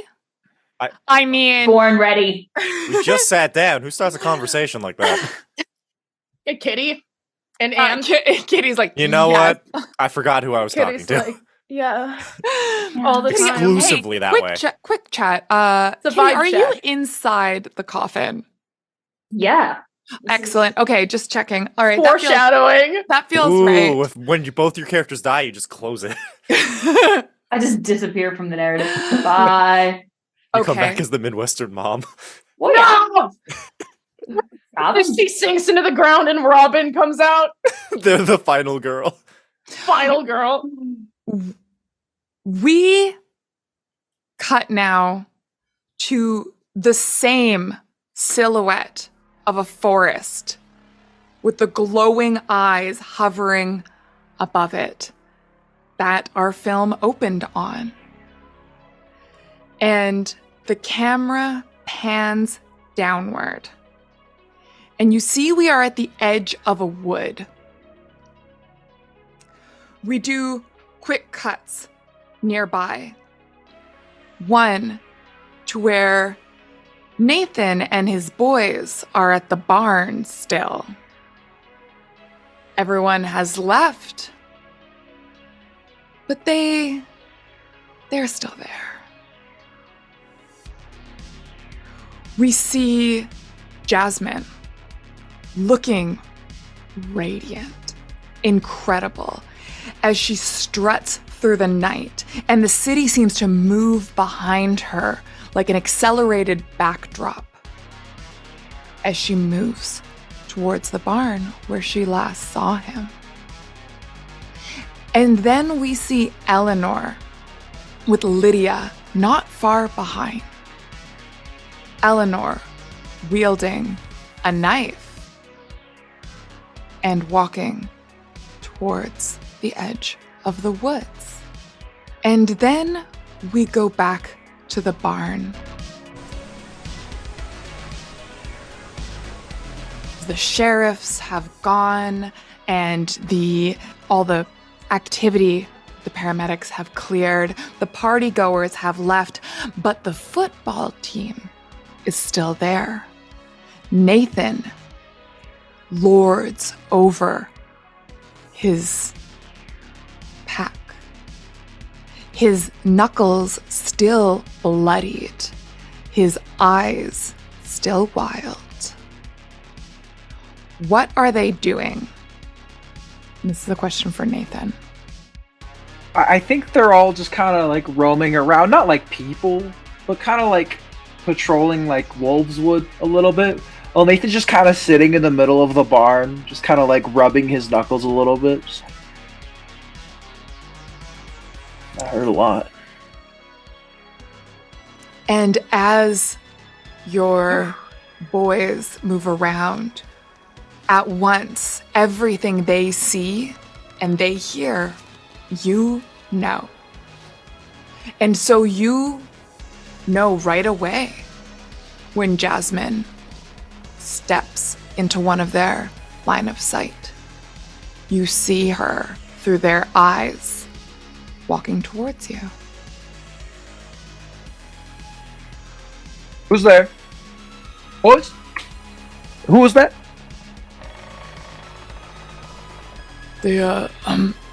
Boss, I think it's your girl. Oh, yeah, get Jasmine in here. Yeah, for sure. Jasmine. Give me a... Actually, I'm not supposed to roll, am I? Give me... Actually, what is your strategy? Are you trying to be evasive? Or are you trying to like maintain perception? Like, what is your goal? Like, what is your approach? I mean, I haven't given any reason to believe Nathan is like any worse off than he was when I left him. Okay. I'm definitely wary of all his boys, but like I'm just making my way to my boyfriend. All right. Boy Way train. downtown, walking fast. Faces pass Pass, on. and I'm homebound. I killed my friend. All right, you sort of walk in, and two of the boys, let's call them Keith and We need Charlie. Trent. No, we need Trent. Keith and Trent. Keith and Trent. Trent. Yeah, Trent. Trent. Fucking Dale's kid. Oh, Dale's boy. Yeah, Dale's Dale's boy, kid Trent. Yeah, So- he's a violent streak in him, but he's It's a good kid. Josh is a bit Taurus. further back. Josh is closer to Nathan, but Keith and Trent. Jasmine, you see as they seem to emerge from the shadows. Like they were just standing in pure darkness at the edge of the woods. No flashlights, nothing. And they step out towards you. And Keith goes, "Hey, Jasmine. Nathan's at the barn. We're gonna bring you there." All right. Do you And- often leer at people in shadows? What? It's a new thing. Oh, it's just come with us. Just come with us. And he's going to clamp a big meaty hand on your shoulder and walk like beside you. I'm just gonna like kind of whap his hand away. He clamps down harder. This jacket probably costs more than your house. If you could just take your hand off, that would be very much appreciated. Give me a charm roll. You got it. Damn. Let's see here. This is 19, I believe. Yes, a 19. He stumbles back and does a double take and looks at you, like really looks at you. Goes, yeah, okay. We'll follow you. We got your back. Attaboy. As I continue walking. And these goons who were sent to escort you follow instead. You can see now that the barn has light there. And kind of look around the door, and you see exactly what Danny described. You see Nathan in the middle, seated at a makeshift throne, which is probably just a haystack, let's be real. With the head. Oh. With the R.I.P. Gary like cover. Yeah. Yeah, the kind of half torn banner, R.I.P. Gary behind it, the abandoned kegs, and that's where he is. I'm just gonna stand there. I'm gonna like walk in, and I'm probably just gonna stand there in silence and kind of wait for him to say something. You notice, Nathan, that Jasmine looks different. Jasmine looks better. Jazz, hey, how you doing? You look great. Sit down here. Someone get her a chair.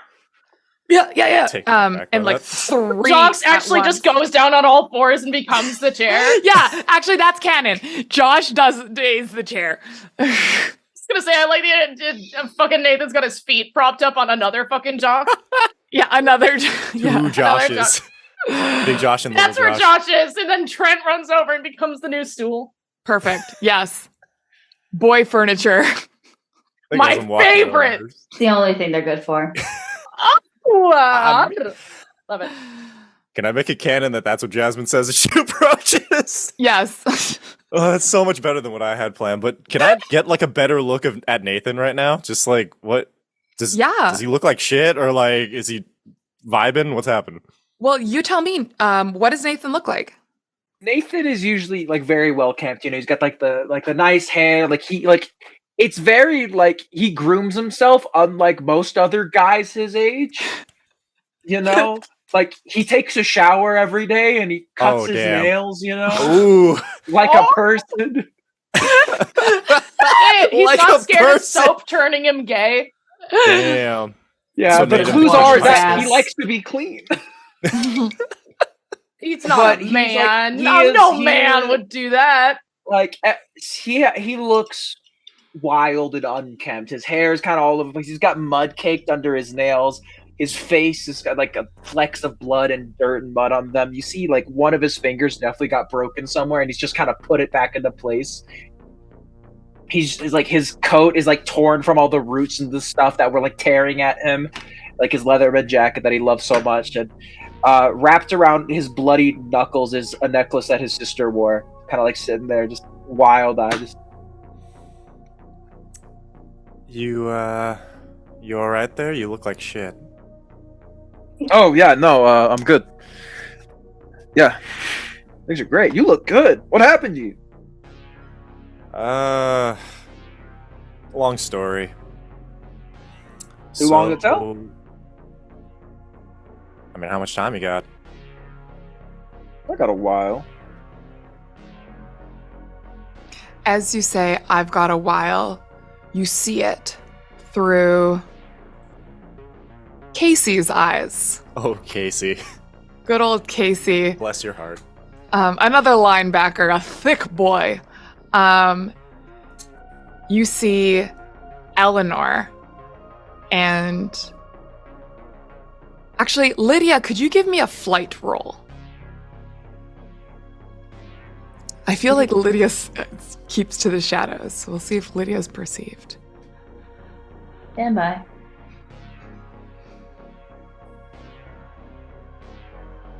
And 11 out of 12, and I have a bonus +1. Wait. I was going to say DC 8, so you killed that. So I'll say Lydia's not perceived. All you see is Eleanor approaching through Casey's eyes.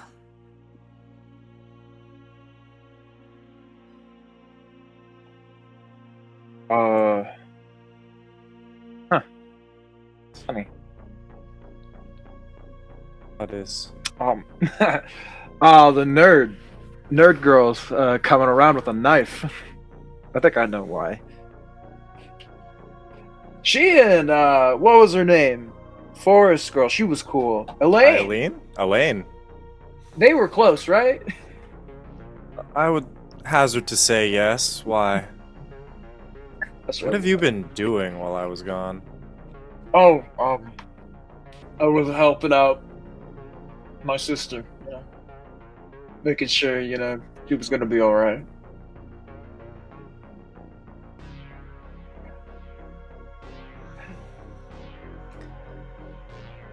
So. Why do you look so good?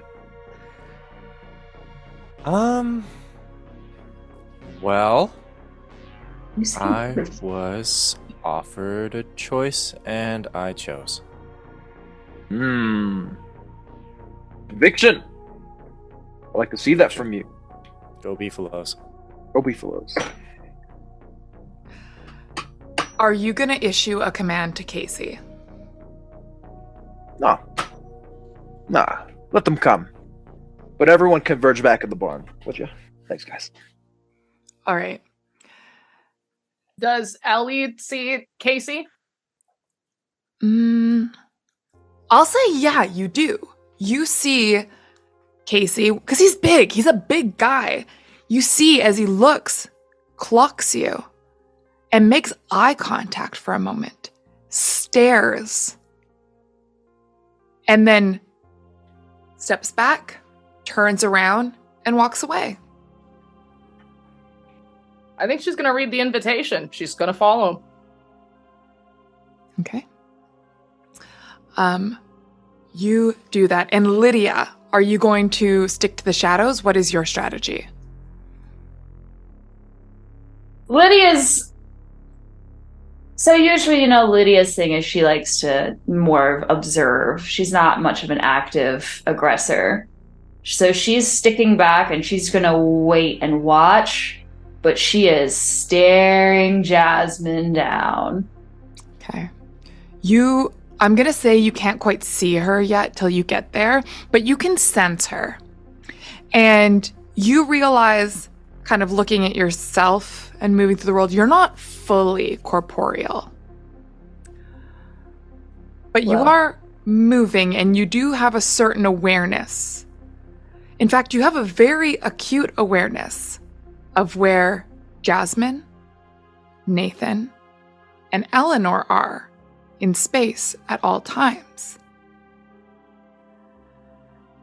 And you can feel something tugging at your consciousness from the woods, but you don't know what it is.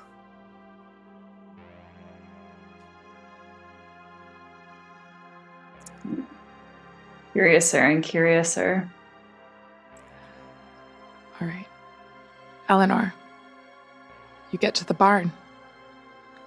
And you step into this scene of Jasmine and Nathan sitting on people furniture.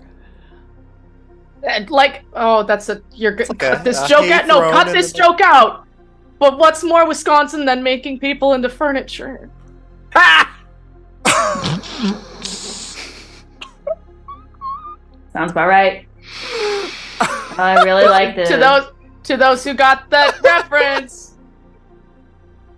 Me when I got that reference. For real. Dead, just like my dad. Wow, I really like what they've done with the place. Interior decoration. She's gonna walk in and she's just gonna clock Nathan and Josh. Josh is a And- footstool. I know. Mhm. Okay, just to clarify. That's yeah. convenient. Holding the knife. And she's gonna walk in and stand a good distance away, like, you know, a good area, and just this'll be the knife. This'll be the knife, I guess. But she's gonna say,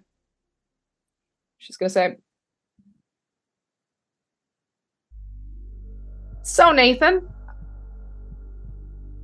did you do it? Oh yeah, I did. Mhm. I left her back there, actually, in the dirt, in the mud.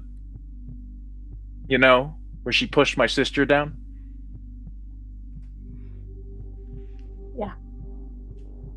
Care to fill me in on what's going on here? Elaine killed Dude. my sister, No, I don't think that's what she's talking about, Nathan. and then I killed her. You killed. Do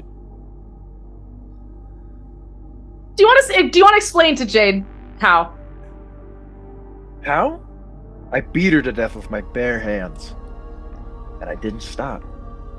Great choice did in it. men, Jade. Jasmine. Jasmine. Who's God damn it. Jade? You know, Eleanor, I really feel for you, truly. Because I know what it is to long for someone and just to never really have them want you the same way. I look at these boys, my friends, every day, but they will never understand me. But I saw the way you looked at her.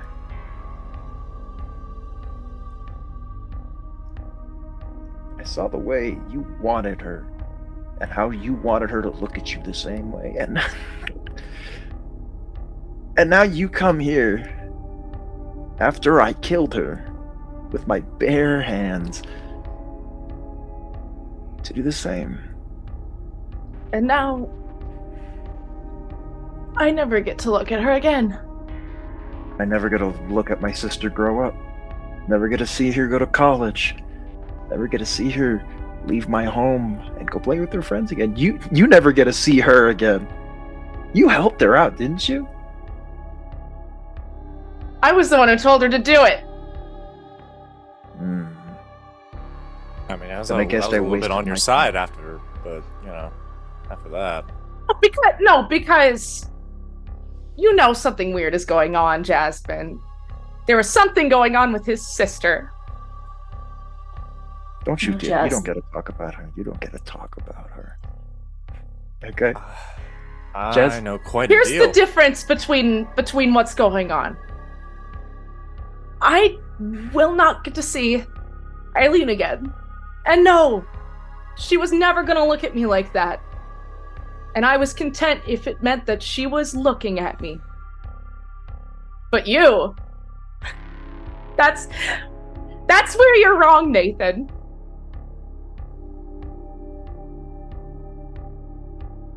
because you are gonna see your sister again. And you're gonna see Eileen again.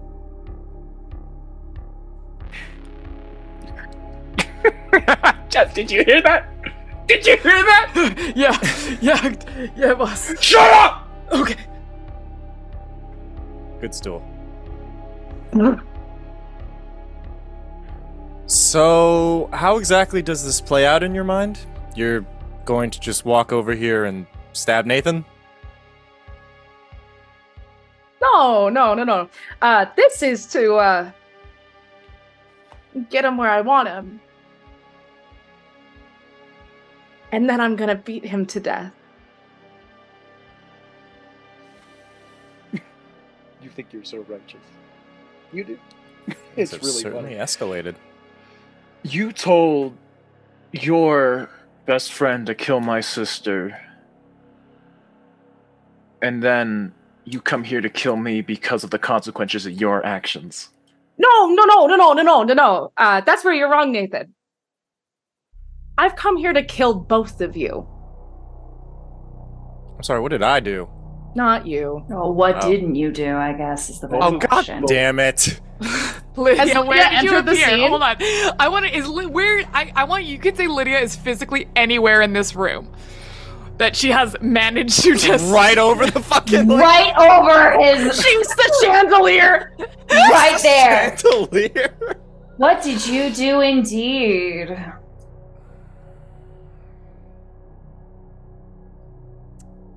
Nothing I didn't have to. That's all my friends were doing it, so Oh, a conformist from the womb to the tomb. and this is going to be yours. Again. Presumably. Again, did you kill someone? Yeah, I was getting to that. Wasn't really sure how to approach it, then you told me that you had beaten Alaine to death, so Oh, looks like he. we're playing a lot of catch-up right now. Looks You're like she wrong. copycatted. Can't do anything original now, can you? Hey, you don't talk to her like that. I'll Nobody talk talks to her like any way that. I want. What are you gonna do? Beat me to death? Yeah, actually. Little late for that, babe. I'll do what what do you want? You just talk and you talk. But there's no substance to your words. You realize that? It's okay. I get it. You're fine. My problem's not with you, even if you have a problem with me. But all I've ever wanted was to include you. Include all of you. And the moment that you turned on my family is the moment I started to turn on you guys. You see, I'm the only one who's justified here, right? I'm the only one who really has a reason to kill. You're all doing it because of it's what you want. The only one who did was Eileen. Because your sister wasn't your sister anymore and was going to kill her. Okay. Prove it. We'll be Prove on that barrier. wasn't my sister. Can Lydia still be showing visions and such? Okay. Can This still? Hold on, wait a space? minute. I love this! Okay, I'm gonna say one thing I'm gonna add. Lydia, you realize that once you start speaking, like Nathan, Eleanor, and Jasmine like look at you and go like, ah shit. The boys don't. They look confused. You realize they Shocker. can't see you. But these guys can. Yeah, you can show visions. Oh, allow me. And what do you Yes. show? A vision appears for all parties that can see me. So, our Nate, our Jasmine, and our Ellie. And they see what's his sister's name? Francine. Francine. She's been dead for so long, I completely forgot what her name is. So irrelevant, yet so relevant all the same. Alright, it's going down. They see Francine's corruption. They see where the demon overtook her. Because it was physically her, or was it never her to begin with? Was it just a vision of her? All, you would have seen this. All Ellie saw was two outcomes, and one of them was Eileen being eaten alive by Francine. Yeah, so... And the others. The vision of Francine, like, attacking and mawing at Alaine, devouring her, and then a juxtaposition of Ellie seeing that crossroads and making her choice. So they all physically see that.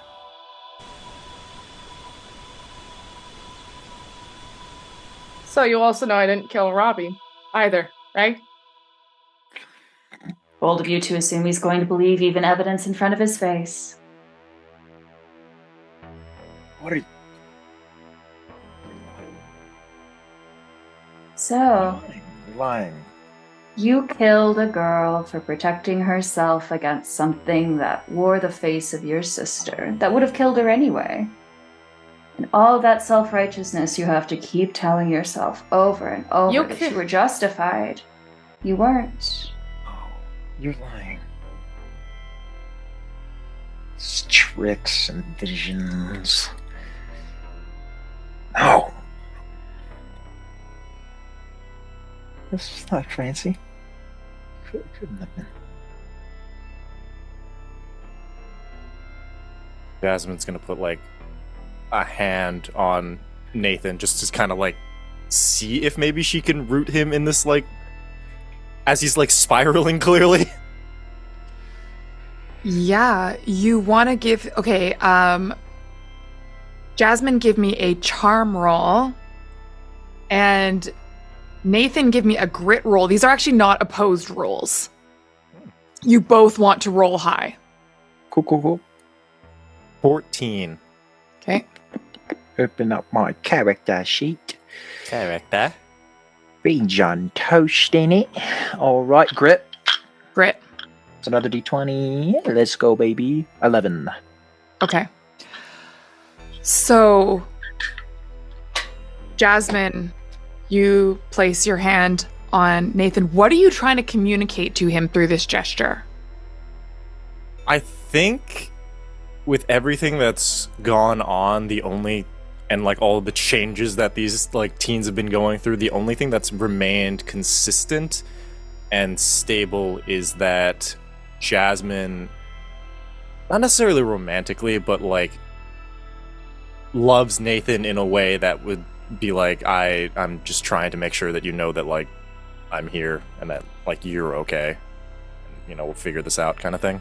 Unconditional support. Yeah, my unconditional support. So I will say, Nathan, you receive this message and you feel in control of your faculties. What you do with that control is up to you. Why would she run then? Because you were gonna kill her, Nathan. The girl was a survivalist. She knows when something wants to hunt her down. Survived very well after the fact. Wouldn't Eileen be able to tell the difference between your sister and a rabid animal? Maybe you didn't love your sister that much to know that that wasn't her anymore, Nathan. What did you say? I said, maybe Eileen knew your sister better than you. Because she noticed something was wrong, and you didn't.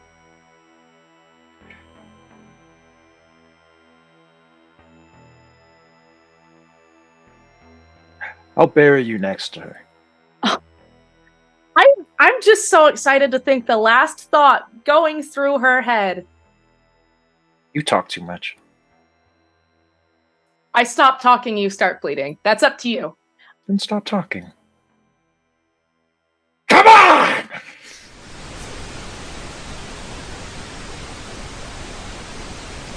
Here we go. Anne, I need you to hear me out. Yep.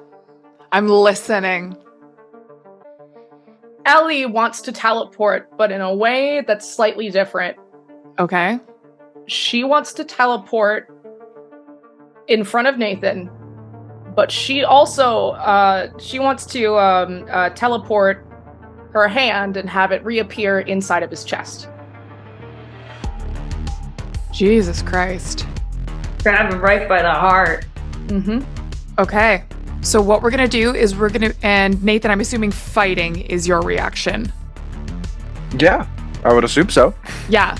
I mean, you could flight, theoretically, but I feel like I feel like that ship fucking sailed, okay? Oh, for sure. No, you can try to outrun her. It's going down. Okay, so here's what we're gonna do. We're gonna do opposing. We're gonna do. You probably don't see this coming. So you're gonna give me. So Nathan's gonna give me a brawn roll. Eleanor is gonna give me a fight roll. You're gonna add +3 for your teleportation ability. Just to whatever the roll Fight outcome roll? is, you add +3. Nice. Add a +3. Let's go. Let's go. All right, I'm doing brawn. Yeah. Brawn. Avenge me. Oh yeah. Oh yeah.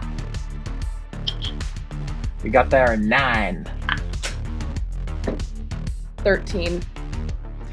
Okay. That is 4. The attacker explains their attack, and the defender explains how they respond. The attacker then explains how this barely mitigates the harm.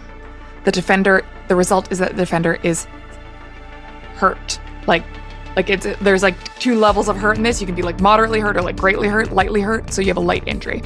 Okay, so you described what you did. You are gonna teleport your fist right into Nathan's chest. With her hand is going to be right around his heart. Okay. And she's going to feel it beating against her fucking hands. And at least her attack is she's going to be holding it and feeling it. And she's going to say,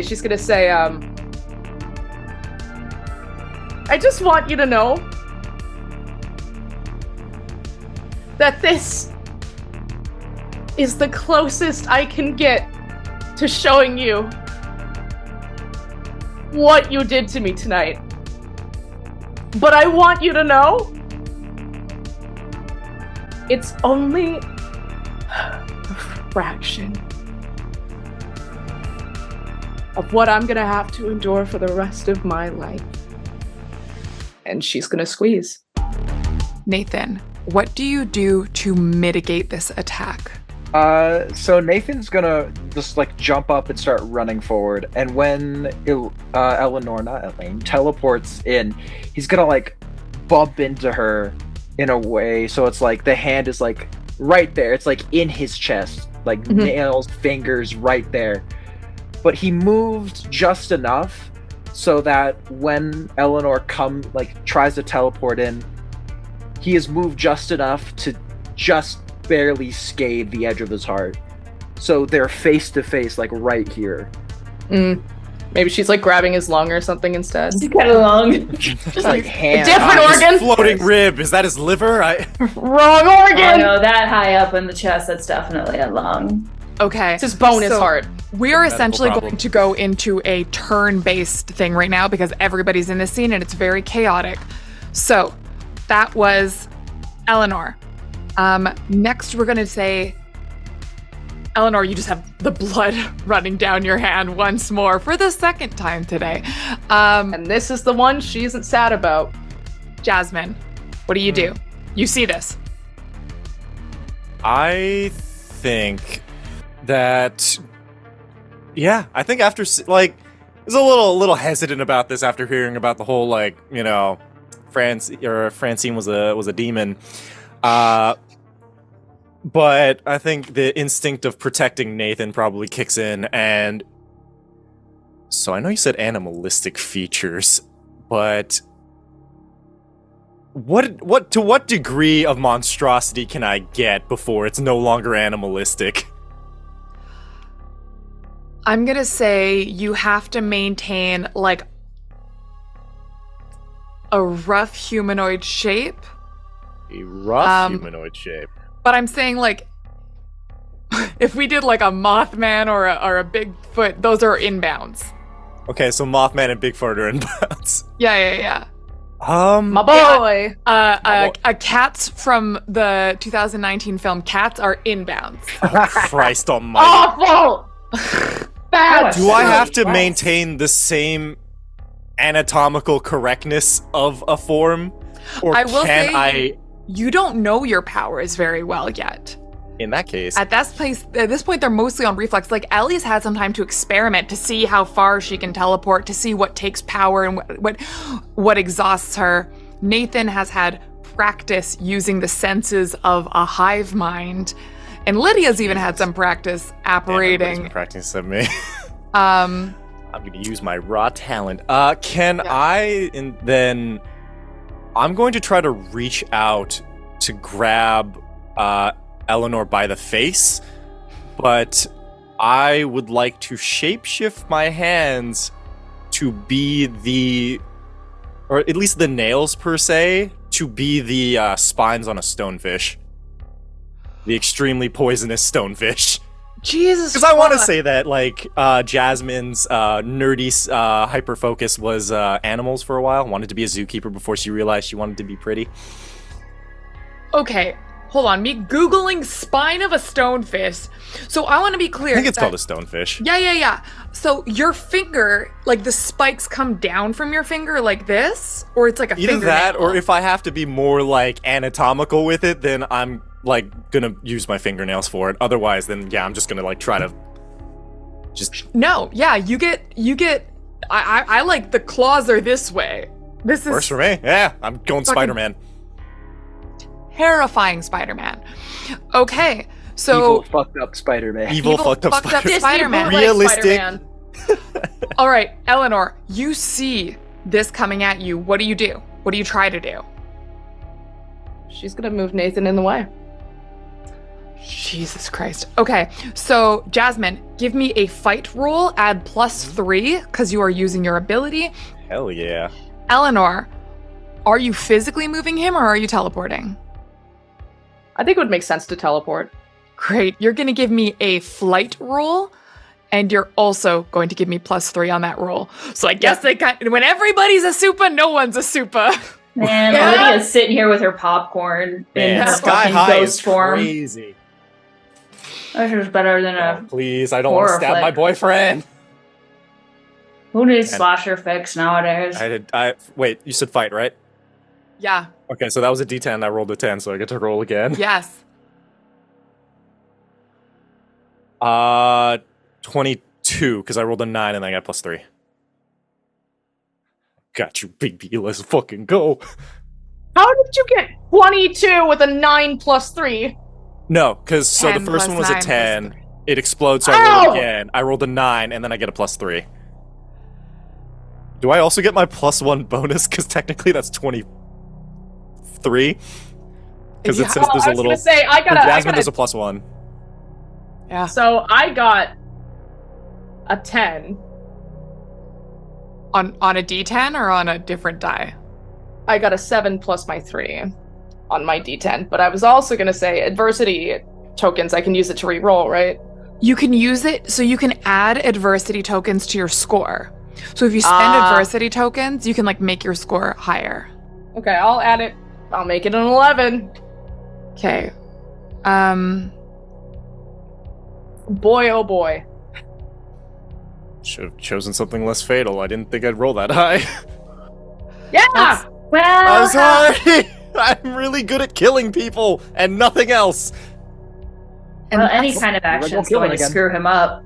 That's the thing about kids on bikes in this combat system, is any attack can be fatal. If the attacker's roll is greater by 10 or more, the attacker has full control over the narrative. They explain what the defender does in response to the attack and how ineffective this response is. The effect is that the defender is dead or nearly dead. Jasmine, what does this attack look like? And I have to check in again. Is this okay? Yeah, it's fine. Then I got Janet with the SUV, bitch. Janet fucking rolls in. Also superpowers. With her fucking axe, with a hatchet. I don't know if I want to end this immediately, but like I'm pretty sure Jasmine would want to. So If you don't want to narrate it, I'll narrate it for you. Is Jasmine a killer, Bella? Is this the hand spikes of a killer, Bella? But also, Jasmine did a killer. Yeah, Jasmine already killed, but that was in a different circumstance. But having this like weird power trip of like suddenly being more than Midwestern pretty, being like proper super duper pretty. An aspiration I will never know. Oh my god. It's gonna follow me to my grave. It's gonna be on my tombstone, bitch. She died as she lived, Midwestern pretty.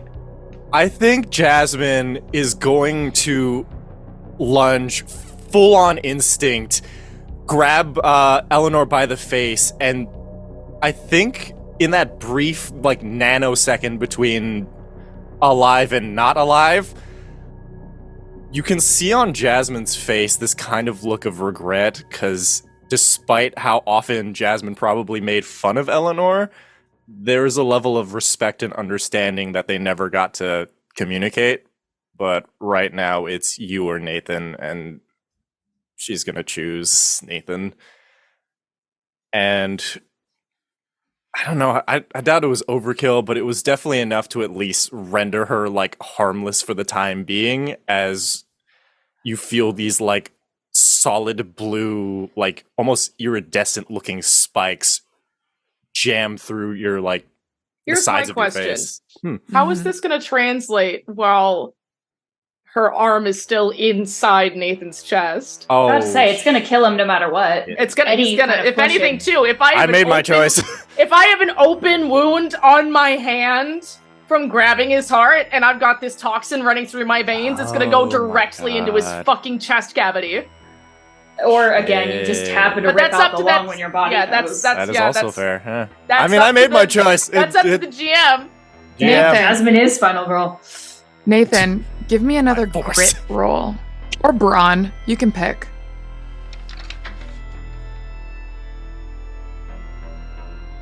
I'm gonna say too, I'm gonna if I may as well do a contest, like Eleanor's gonna make sure that he goes down with her. All right, Eleanor. If that's okay. Yeah. She's just gonna squeeze. Okay, so both Eleanor and Nathan give me grit. Grit is great at these. how hard it is to break a character physically. Mm-hmm. Let's go, baby. That is a 6.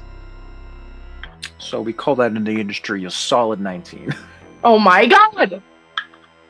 What the fuck? Eleanor. Bye, buddy. Hope you find your dad. The stonefish's spine is spiked. Each spike a perfect needle point, but it doesn't just look like a needle from the outside. It is actually hollow, like a syringe. Each vertebrae, in its own way, encapsulates enough toxin to take down most any attacker. And you are that attacker. You are looking into Nathan's eyes, right in front of yours, as the toxins flood into your body. As the venom overtakes you and your skin goes cold and your eyes go bloodshot. You feel consciousness slipping away from you, and you have a split second in the twilight. And in that second, you are at those crossroads. You see the face that was hovering over the crossroads, that was over the woods, is now directly above you, superimposed on where Nathan's face was a moment ago. And its grin broadens. You have one moment. What do you do?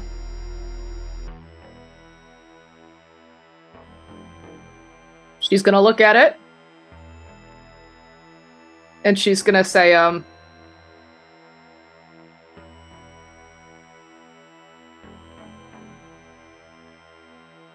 give me another chance and you can get all three of us. As she offers herself for another chance to avenge Eileen.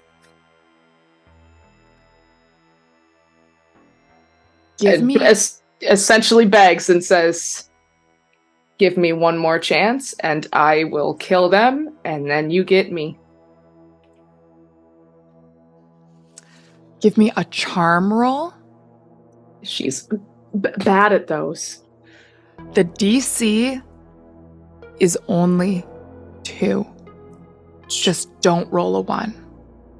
Oh shit, wait, I got an adversity token twice, too, by the way. So okay.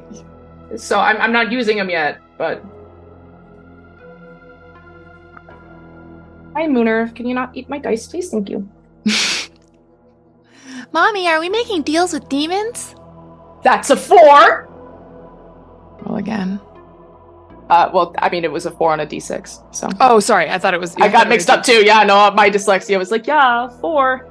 Squares have 4 sides, so the cube dice. So you succeed,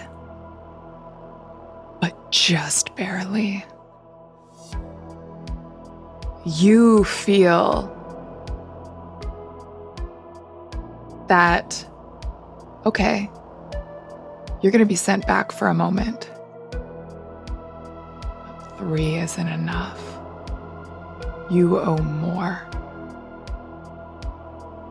And you come back to, and you feel yourself powerful. You feel strong. What do you do?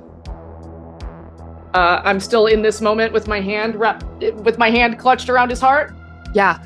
Nathan, you saw the light fade from her eyes and then open again, and you see over her eyes X's that taper at the edges.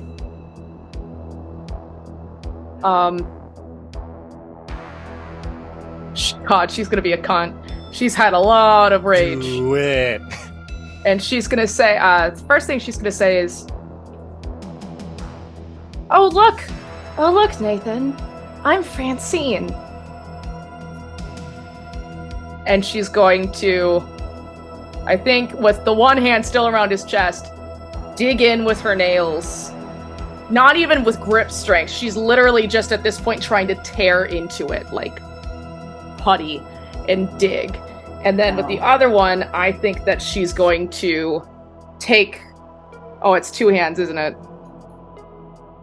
Yeah. Or was it just the one hand? It 2 was hands? the one hand as far as I knew. You had one hand on his heart. You have one hand. Well, I mean, the 2 hands on my face. Oh, he does. Oh, yeah. Oh, Jasmine, sorry. Yeah. Okay. So, yeah, I probably got to address those. I think what she's going to do is she's going to look at him and say... She's still going to do the... Oh, look, Nathan. I'm Francine. And then I think she's going to teleport. I think she's going to try to teleport to swap hers and Nathan's places. So that Jasmine is holding Nathan's face in between her hands. Jesus Christ. Give me a... She has a lot of resentment. Okay? She's having a terrible day. Do it. She had no other tethers to this world. Flight roll. Give me a flight roll. Flight roll, okay. +6. +6. You're But the DC is 11. Ooh, okay. All right, come on.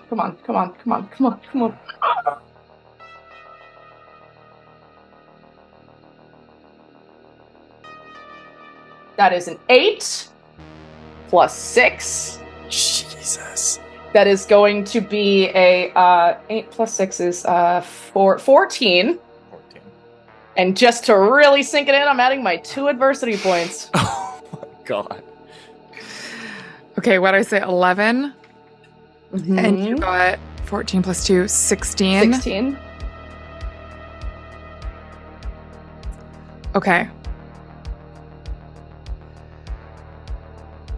Nathan is going to manage to barely mitigate the harm. So you do this. You use your teleportation and you switch it. And Jasmine, you feel your spiked fingers sink in to Nathan's unblemished face. And Nathan, you have a split second to react to mitigate this harm. What do you do? To mitigate the harm? Yeah.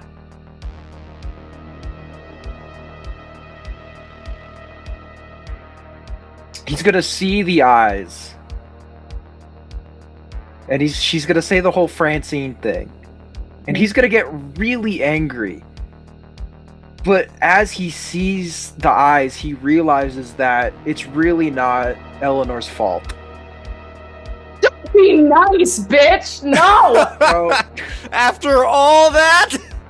I'm just going to say the Uno reverso of you doing this to him with Janet and then him doing it to you with Nathan Oh, is... yeah, no, he's making me pay for it now! so as they switch, he's kind of just... What he's gonna do is he's gonna... They're like right face to face. So he's gonna wrap his arms around Eleanor, bear hug style, and kind of like push back into Jasmine. I almost called her Jeanette. I'm like, that's A new name Jeanette. entirely.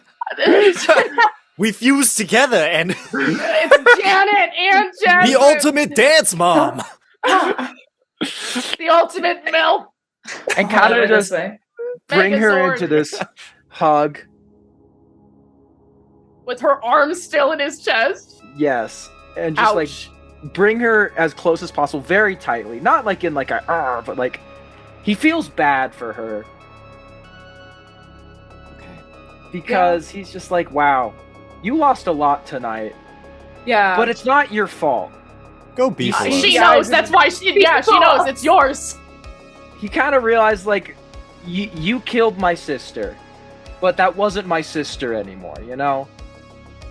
Yep. So he's like, does he feel bad for killing Alaine? Yes. Asshole. Yeah, honestly, it is considered a dick move to do a murder. This is what we call in the community a dick move. A dick move. I Big don't know, man. I think it's pretty poggy woggy in my opinion. Hoggy Woggy. Christ. Go to jail. Lydia, it is Lydia's Based. turn. So Lydia, when this moment happened and Zepotha entered the room, you felt your power swell as well with Eleanor's. And you look down and you are corporeal. Get her. What do you do? Damn it. Oh, the vengeance. Do it. I got nothing left to lose, motherfuck. You killed my two tethers. There's no vengeance, you know. Is it there- Robbie around still? She doesn't know that. She killed him. shit. She watched her kill her best friend and watched the life, watched as he trusted her, one of the few people that man trusted, kill him to save Eileen, Who died? who got beat to death. Well, So, all's is well that ends Zepotha well. physically present? Essentially, Zepotha is actively possessing right now. So that presence is there. Have to say, you want to make a real deal this time? Are we all just Are we all gonna double down, make it worse? What do you Yeah. got? make it worse? What do you want in exchange for ultimately ruining whenever someone looks in a mirror? Any reflective surface, every single time she sees herself, it is that waste that you showed her she could be. I'll give you whatever you want. Not that I have a whole lot to give, but I'm certain we can make an arrangement.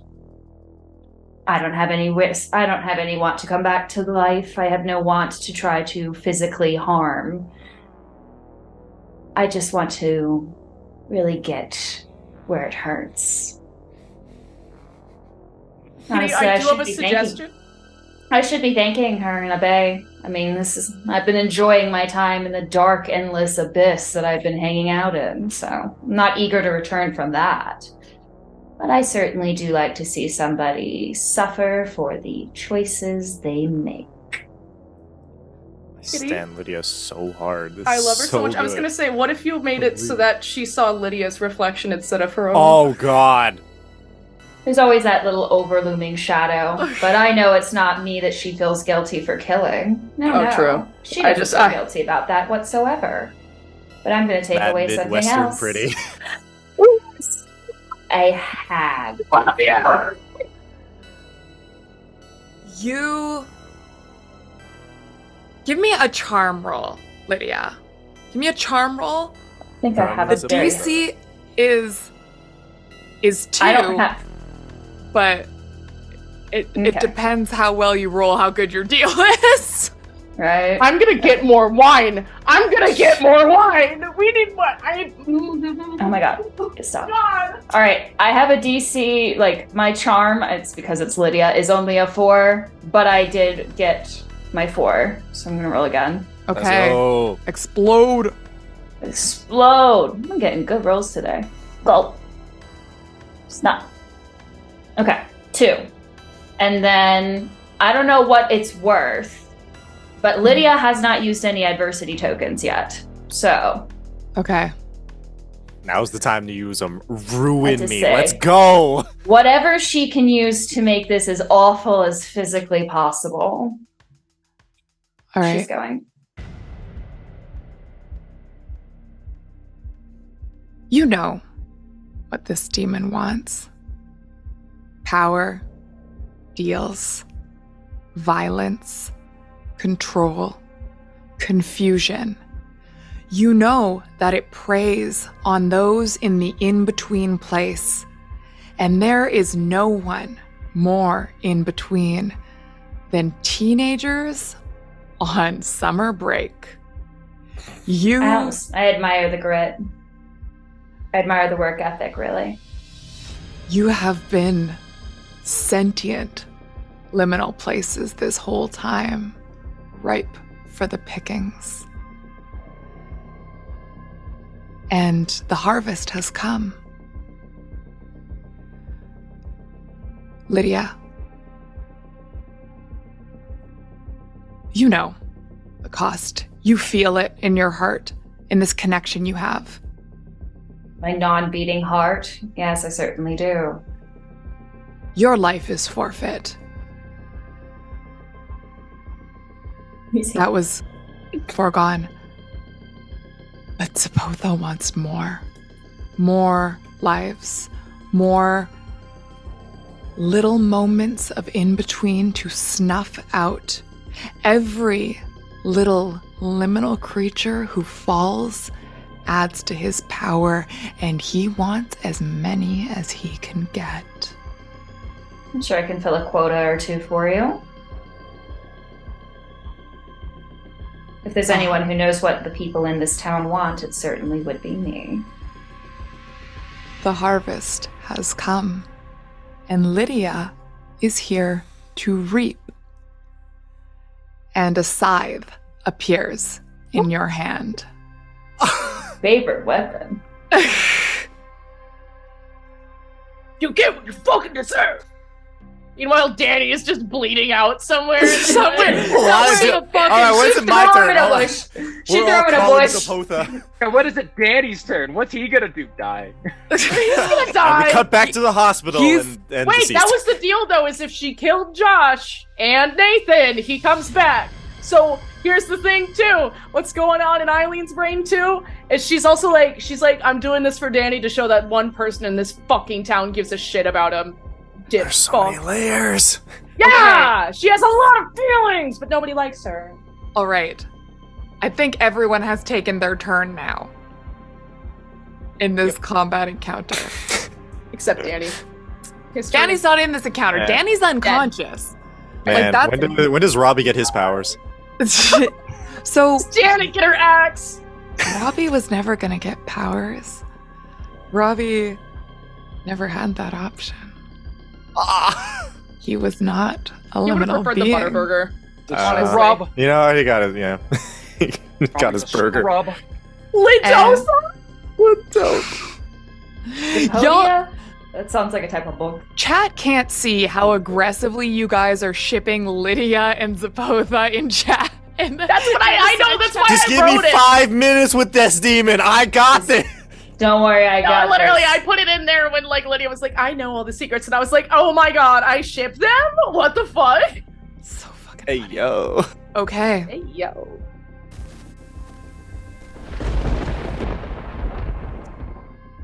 Could everyone roll fight?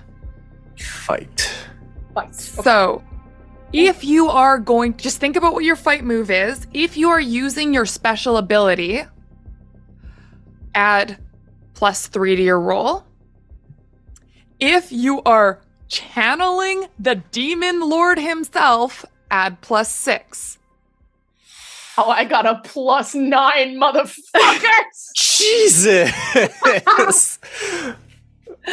Okay. I felt bad earlier. Okay, now. Do we all get a turn to deal with Daddy Zepotha, or like? Oh, I thought of the most fucked up. When you mess with a demon like me. We're all comfy with gore and me being really fucked up, right? The You child that regret was if you raised on the try. monkey's paw is my favorite bedtime story. I just want to make sure y'all are chill because I thought Go of the for it. worst thing ever. Okay. Thank Okay. you. At least on my end, go for it. 13. Okay, hold on. I gotta write these down. Jasmine, 13. Mhm. Okay, Lydia, what did you roll? 19. Oh Christ. Damn it. Okay. What did Wait. you roll? Eleanor. All I got was a fucking 11. Okay, and Nathan, what did you roll? You are muted. No, it was quiet. I think he said 30. Jesus balls! Jesus balls! Oh, that's the other version Jesus of balls Jesus and and Friends. Jesus Why? balls Jesus balls and and Friends. That's My the name of the favorite. episode. Jesus balls and Friends. Zepotha. What did you roll? 21. Okay. Christ. God damn it! All right, so just How are y'all so powerful? I don't know. I My got fight a rolls plus. fucking awesome. I rolled a 1. Nathan, just sorry, Danny, What just did you get, Maisie? bring your mic a little forward so it's in front of your face. Not I got a 1, but I had Don't- plus 9. don't fucking Stop. deep throat Don't it do that. for free. Hey, Danny! Content. There's no Photoshop that, Danny. Great. I got my reaction gif ready for Oh my god, the new Why do fucking you say emote. it with a J? new emote. New emote to put. Can we get some Danny's in chat? Can we get some Danny's in chat for Gary? R.I.P. R.I.P. Gary, go be R.I.P. flows. Go Gary. Beefaloes. Go Go Beefaloes. Beefaloes. It's Jeremy. Okay. That's the joke. We don't know. Well, that was the thing. So- Is they thought his name was Gary, and his name was Jeremy. Or Was some it shit. Jerry? I think it was Jerry. It was Jerry or Guys. Jeremy, and I was like, they gotta be calling him Gary. What's really funny is his actual name was Kevin. He was Trent the whole time. Okay. It was Trent So all along. we are going to go in like reverse. I'm gonna do like a reverse initiative order with these fight rolls. So, because I feel like whoever gets last gets kind of more power. So we're gonna start with Eleanor. Eleanor, what do you do? Well, I got an 11, so I'm really not able to do a lot of damage, am I? Well, no, I'm just gonna say this. I'm using these fight rolls were to as set order, initiative. essentially, Oh. because we're basically gonna have one big messy fucking fight scene, and I'm gonna be real with you. I don't know if anyone's coming out of this shit. So Except for Jasmine, Janet. though. Janet is our final girl. Final. Janet is our final girl. She's gonna be coming back out with like a tray of deviled eggs, and all of the children in town are Oh dead. no! Everybody's like, just oh my God. gone. Oh god, won't that be fucked up if the last child alive is her own? Wow. I don't know. I'd be pretty thankful if I was a mother. Well, yeah, I know, This is but I'm Janet. just saying, it's like, well, this is all. But no, I was Okay. gonna say. So, is Eleanor aware of the deal that Lydia struck with Zepotha? Yes. She is? Yes. Damn. So she was gonna try to take Jasmine down, but right now she has one religion, and it's Zepotha and his Reaper. So what she's gonna do is the fate she had the like Reaper. signed on for Jasmine, she's gonna give to Josh. And what she's gonna try to do is she's gonna try to teleport so that she merges Josh and Nathan together. In like a fucked up video game clipping Fucking incident the where fly they are. ass, like, jeez. Yes. The Oh thing. my God. Because he loves his boys so much. Because keep in mind, Terrifying. I told you I go dark. I'm I here have the for opportunity to go dark. Ooh, Okay. they're like, oh my god, she's the Wisconsin. I'm like, no, I'm Eldritch horror from beyond the fifth I'm a dimension. fucking impatient bitch. Unsettling. Because it gets even better though too when you think about how Josh is like down on his knees, so you know that like Josh would be dangling horizontal from the waist from Nathan. Okay. All right. Man, I love You- Ubisoft games. Okay. How are we gonna do this? I guess. Thank you for this fucking ability. I'm so happy I can break it. Thank you for letting me break it. This is gonna be a fight roll with +9.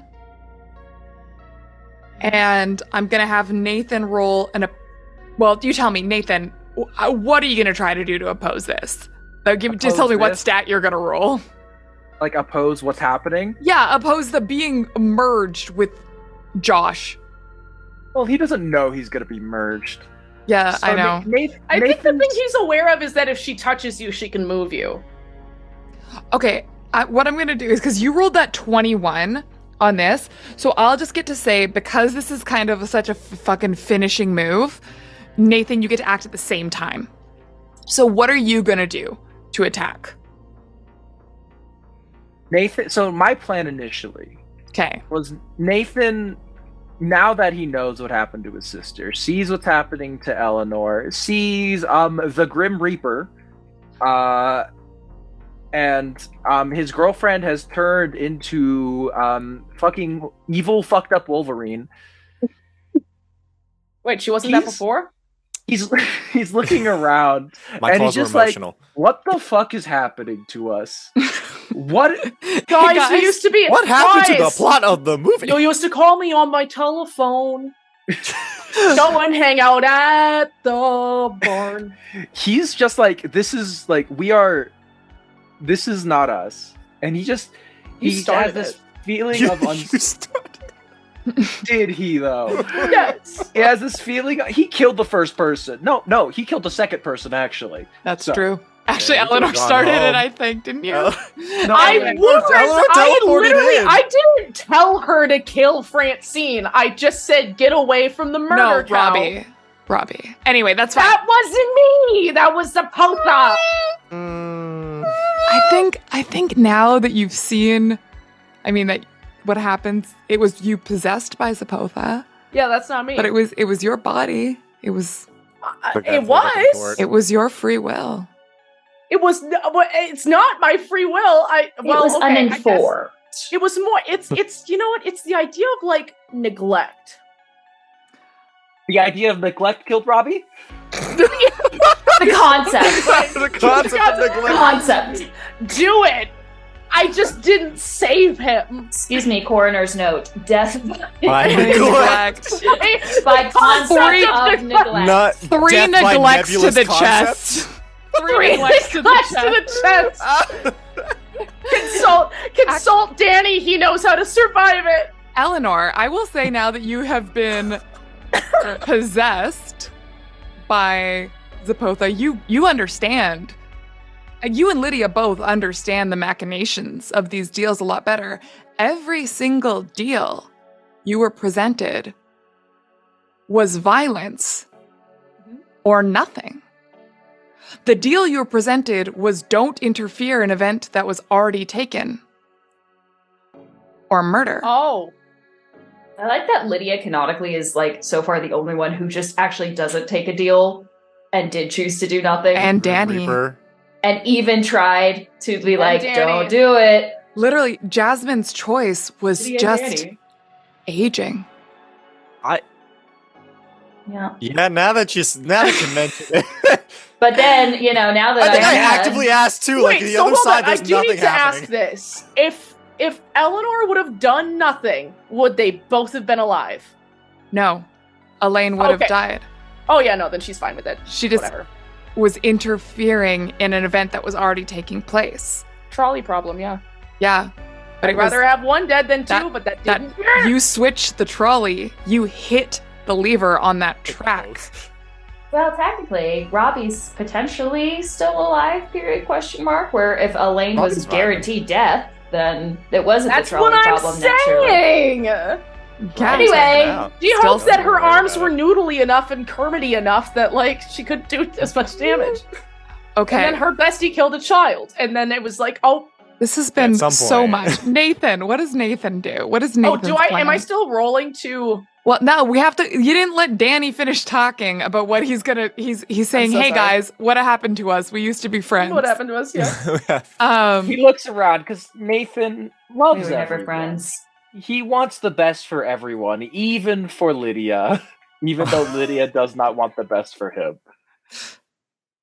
But he sees all this happening, and he's just kind of like, "Shit, what did I do? I killed someone tonight, and I was okay with it. You beat her What? to death savagely. You like I did. caveman this poor girl. What the hell? You broke your finger on her skull. Exactly, and he's now that that Lydia showed him what happened to his sister.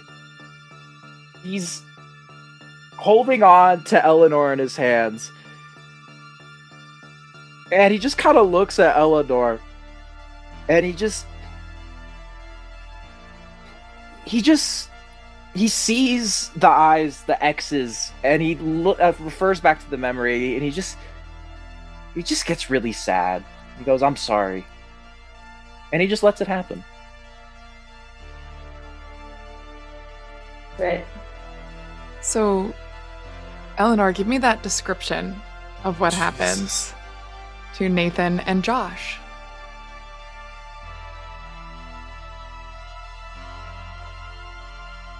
I think she's gonna hear him say. She's gonna hear him say, "I'm sorry," and she's gonna say, "Not to me. Tell it to Eileen." And she's going to jump. And she is going to teleport, and in her mind, just every single moment that Josh shoved her into a locker. And the reason why she has a little bit of muscle when she should have just been able to when she should have been like fucking eating burgers, butter burgers with Robbie and all of that stuff. She had to fucking train to make sure that like she wasn't breakable enough for them to hurt her on purpose. And she was willing to let it go because Nathan was nice. And because she wanted to survive because, like, for Eileen. She had so many dark moments, and Eileen and Robbie pulled her out, and then she lost them both tonight. And one of them was by one of the people she was starting to think was a friend. So it's too little too late. So she's going to say apologize to Eileen and tell her I'm going to miss her.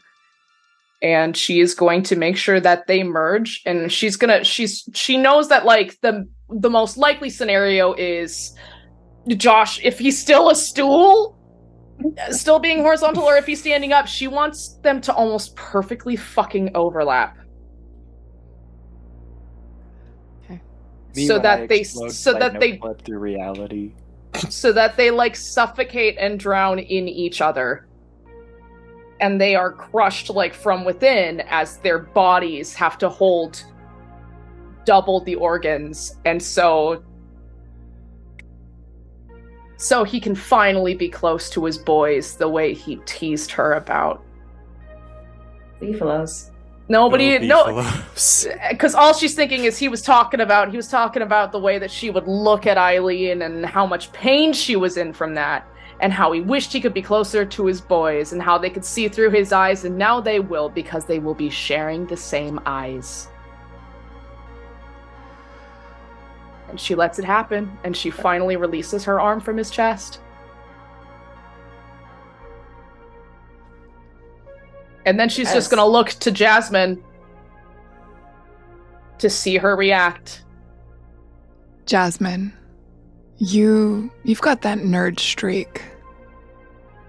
You've heard of something called the poly-exclusion principle.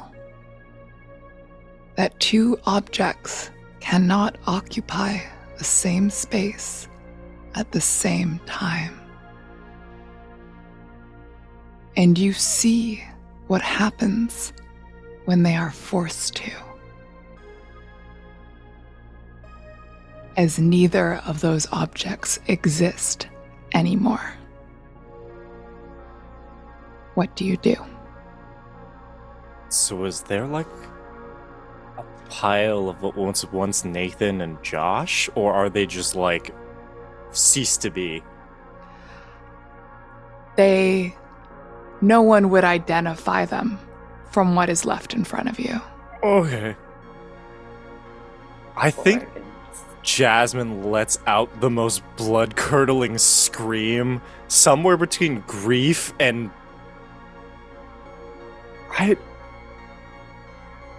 It's one of those moments where there's nothing you can do but scream. No other words or actions could truly ever describe the sheer amount of grief and horror being experienced. She's gonna look up at Eleanor,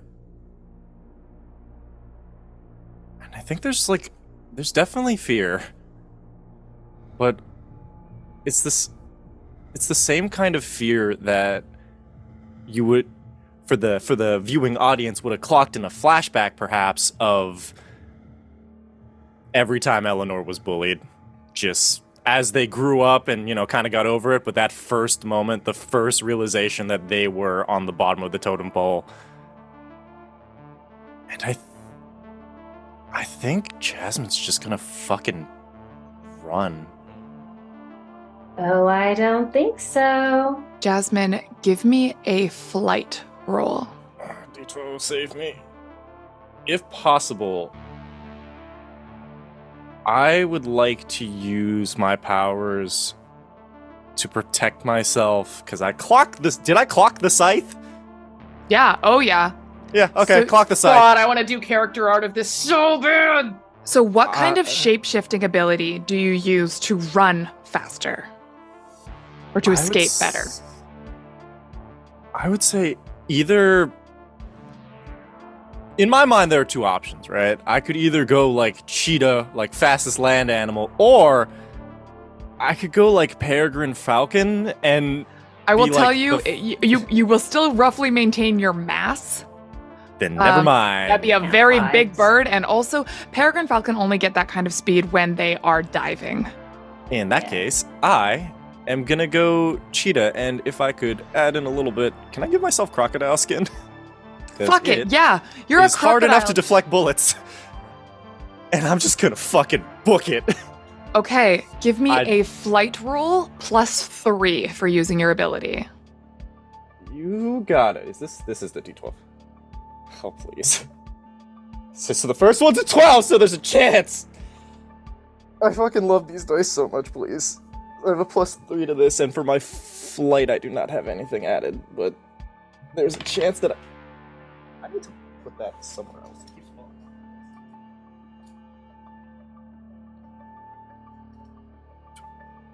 19 plus 3, 22 again. Wow. Okay. Lydia, are you going to pursue Jasmine? Or you are surrounded by these footballers. And I will say the second Nathan goes down. Oh yeah, they can't see you. Remember? Yeah. But the second Nathan goes down, they kind of jolt. It's like they woke up, and they look confused, and they look fucking terrified. They start rushing for the exit. So what are you going to do? Are you going to pursue Jasmine, or are you going to pursue them? Well, let me see. Jasmine is moving fast. I do want to stay in my new boss's good graces. After all, that's the way that I can just be where Jasmine goes, rather than chase after her. So I think I'm going to go and grab a couple of free heads. Reaping time, especially with a scythe. You know, when you have a bunch of people all huddled together, it does make it a lot easier to get a good swing. Just gonna Anakin Skywalker these fucking teens. Yeah, you know, once again, I've got a new boss I need to keep in the good graces of, and I already know what I'm coming for when it comes to Jasmine. And it's not her head, ironically. It's her brain. Give me a fight roll +9. Fight for Lydia. Okay.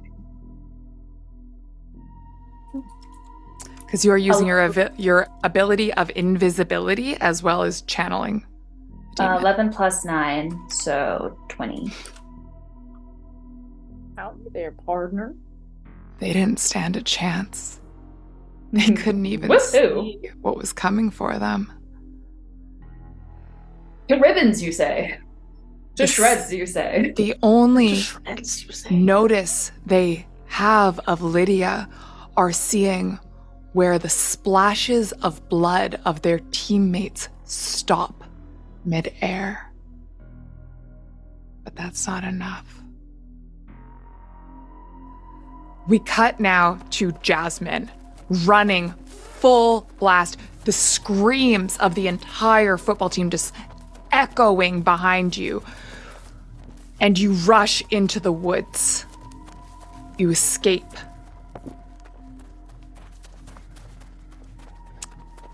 Alaine. Alaine? Alaine? Alaine nurtured those woods.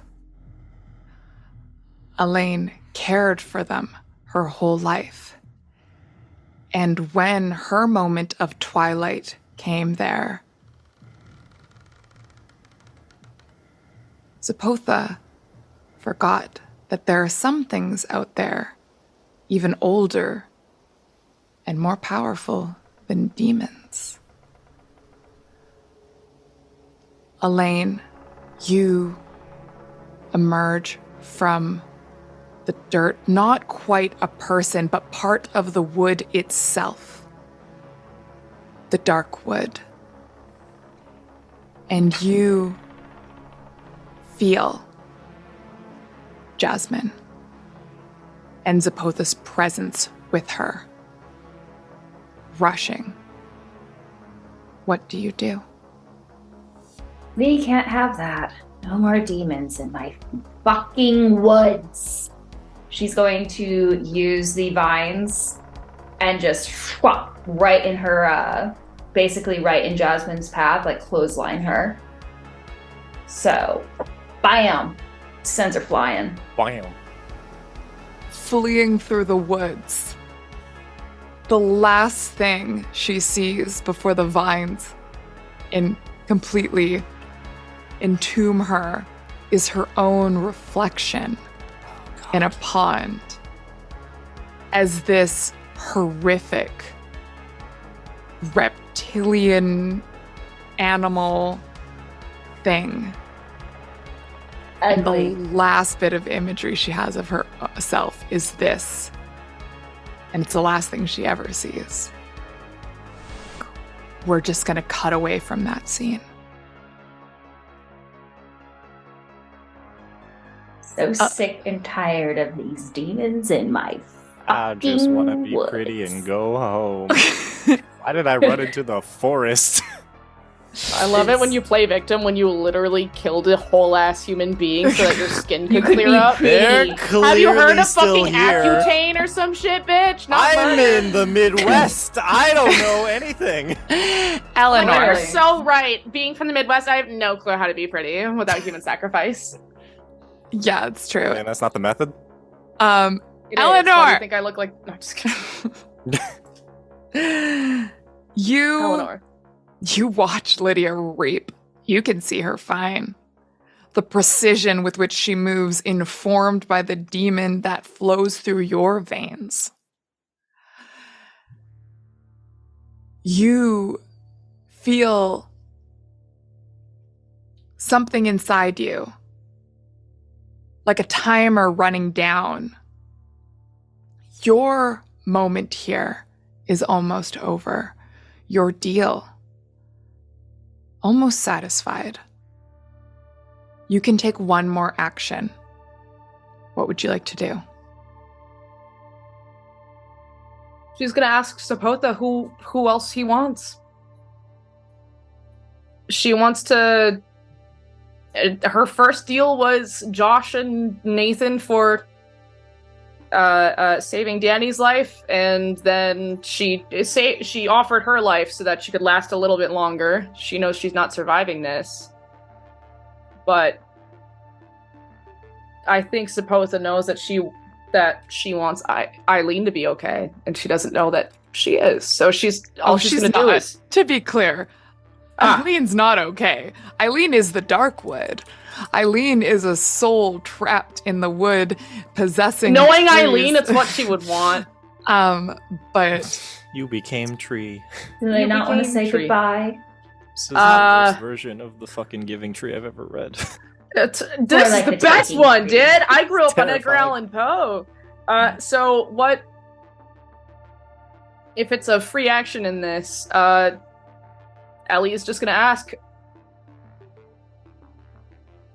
I'm just gonna make the joke of like, oh yeah, I'm going to kill some people. You want anything? But just like anyone else. and all you feel is a smile spread across your own face, jagged and wide. I was gonna say she was gonna smile too. She's Goober, Gooby Booby, Mommy's doing a homicide. Jesus Christ! That was more horrifying than anything else you could have said. Gooby. Gooby, Mama's doing a homicide, honey. Yeah. Christ. Thank you. I learned now, from a good future friend of research. mine that I learned from a good friend of mine too. It helped me to like myself is that people with autism don't have kinetic awareness, which is why we can cause the uncanny valley response in people, is because our bodies don't move the same because we aren't as aware of stuff. And I learned that it allows you to be really creepy, and I have been cashing in on that so fucking much. But smile across her face. Eleanor's gonna make one last deal. She already knows she's gonna hit Zepotha's quota and then some, because she's a lot of things. And an overachiever is definitely one of them. She still has that Midwestern hospitality, which is, you helped me out, I'm gonna help you out. But she's gonna make one last, she's gonna ask one. I'm gonna kill as many people as I can. Is it gonna be worth Danny and Eileen? And she's gonna ask that.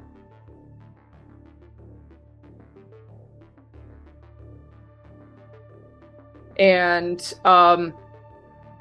she's gonna say, I'm gonna kill as many as I can to please you either way, and if it's worth Robbie being okay, I'm gonna add that too. Oh, selfless. And she is going to also solidify Takes the another fact head. that, like, and honestly, as fucked up as it is, she knows that she's likely gonna die after this. That clock isn't just on the powers, it's on her own life, and she's going to thank Zepotha.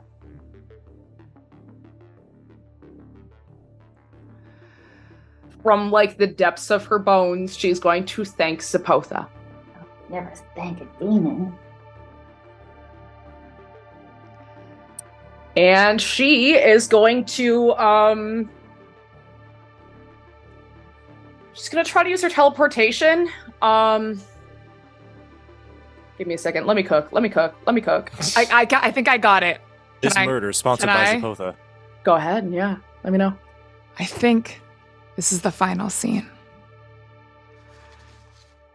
Danny, you wake up. And you weren't far from the barn. And you approach, and it's quiet. And it's only through the last bit of light from the full moon that you see the strange shapes stuck on the side. Heads. Heads and heads attached to the side of the barn crudely.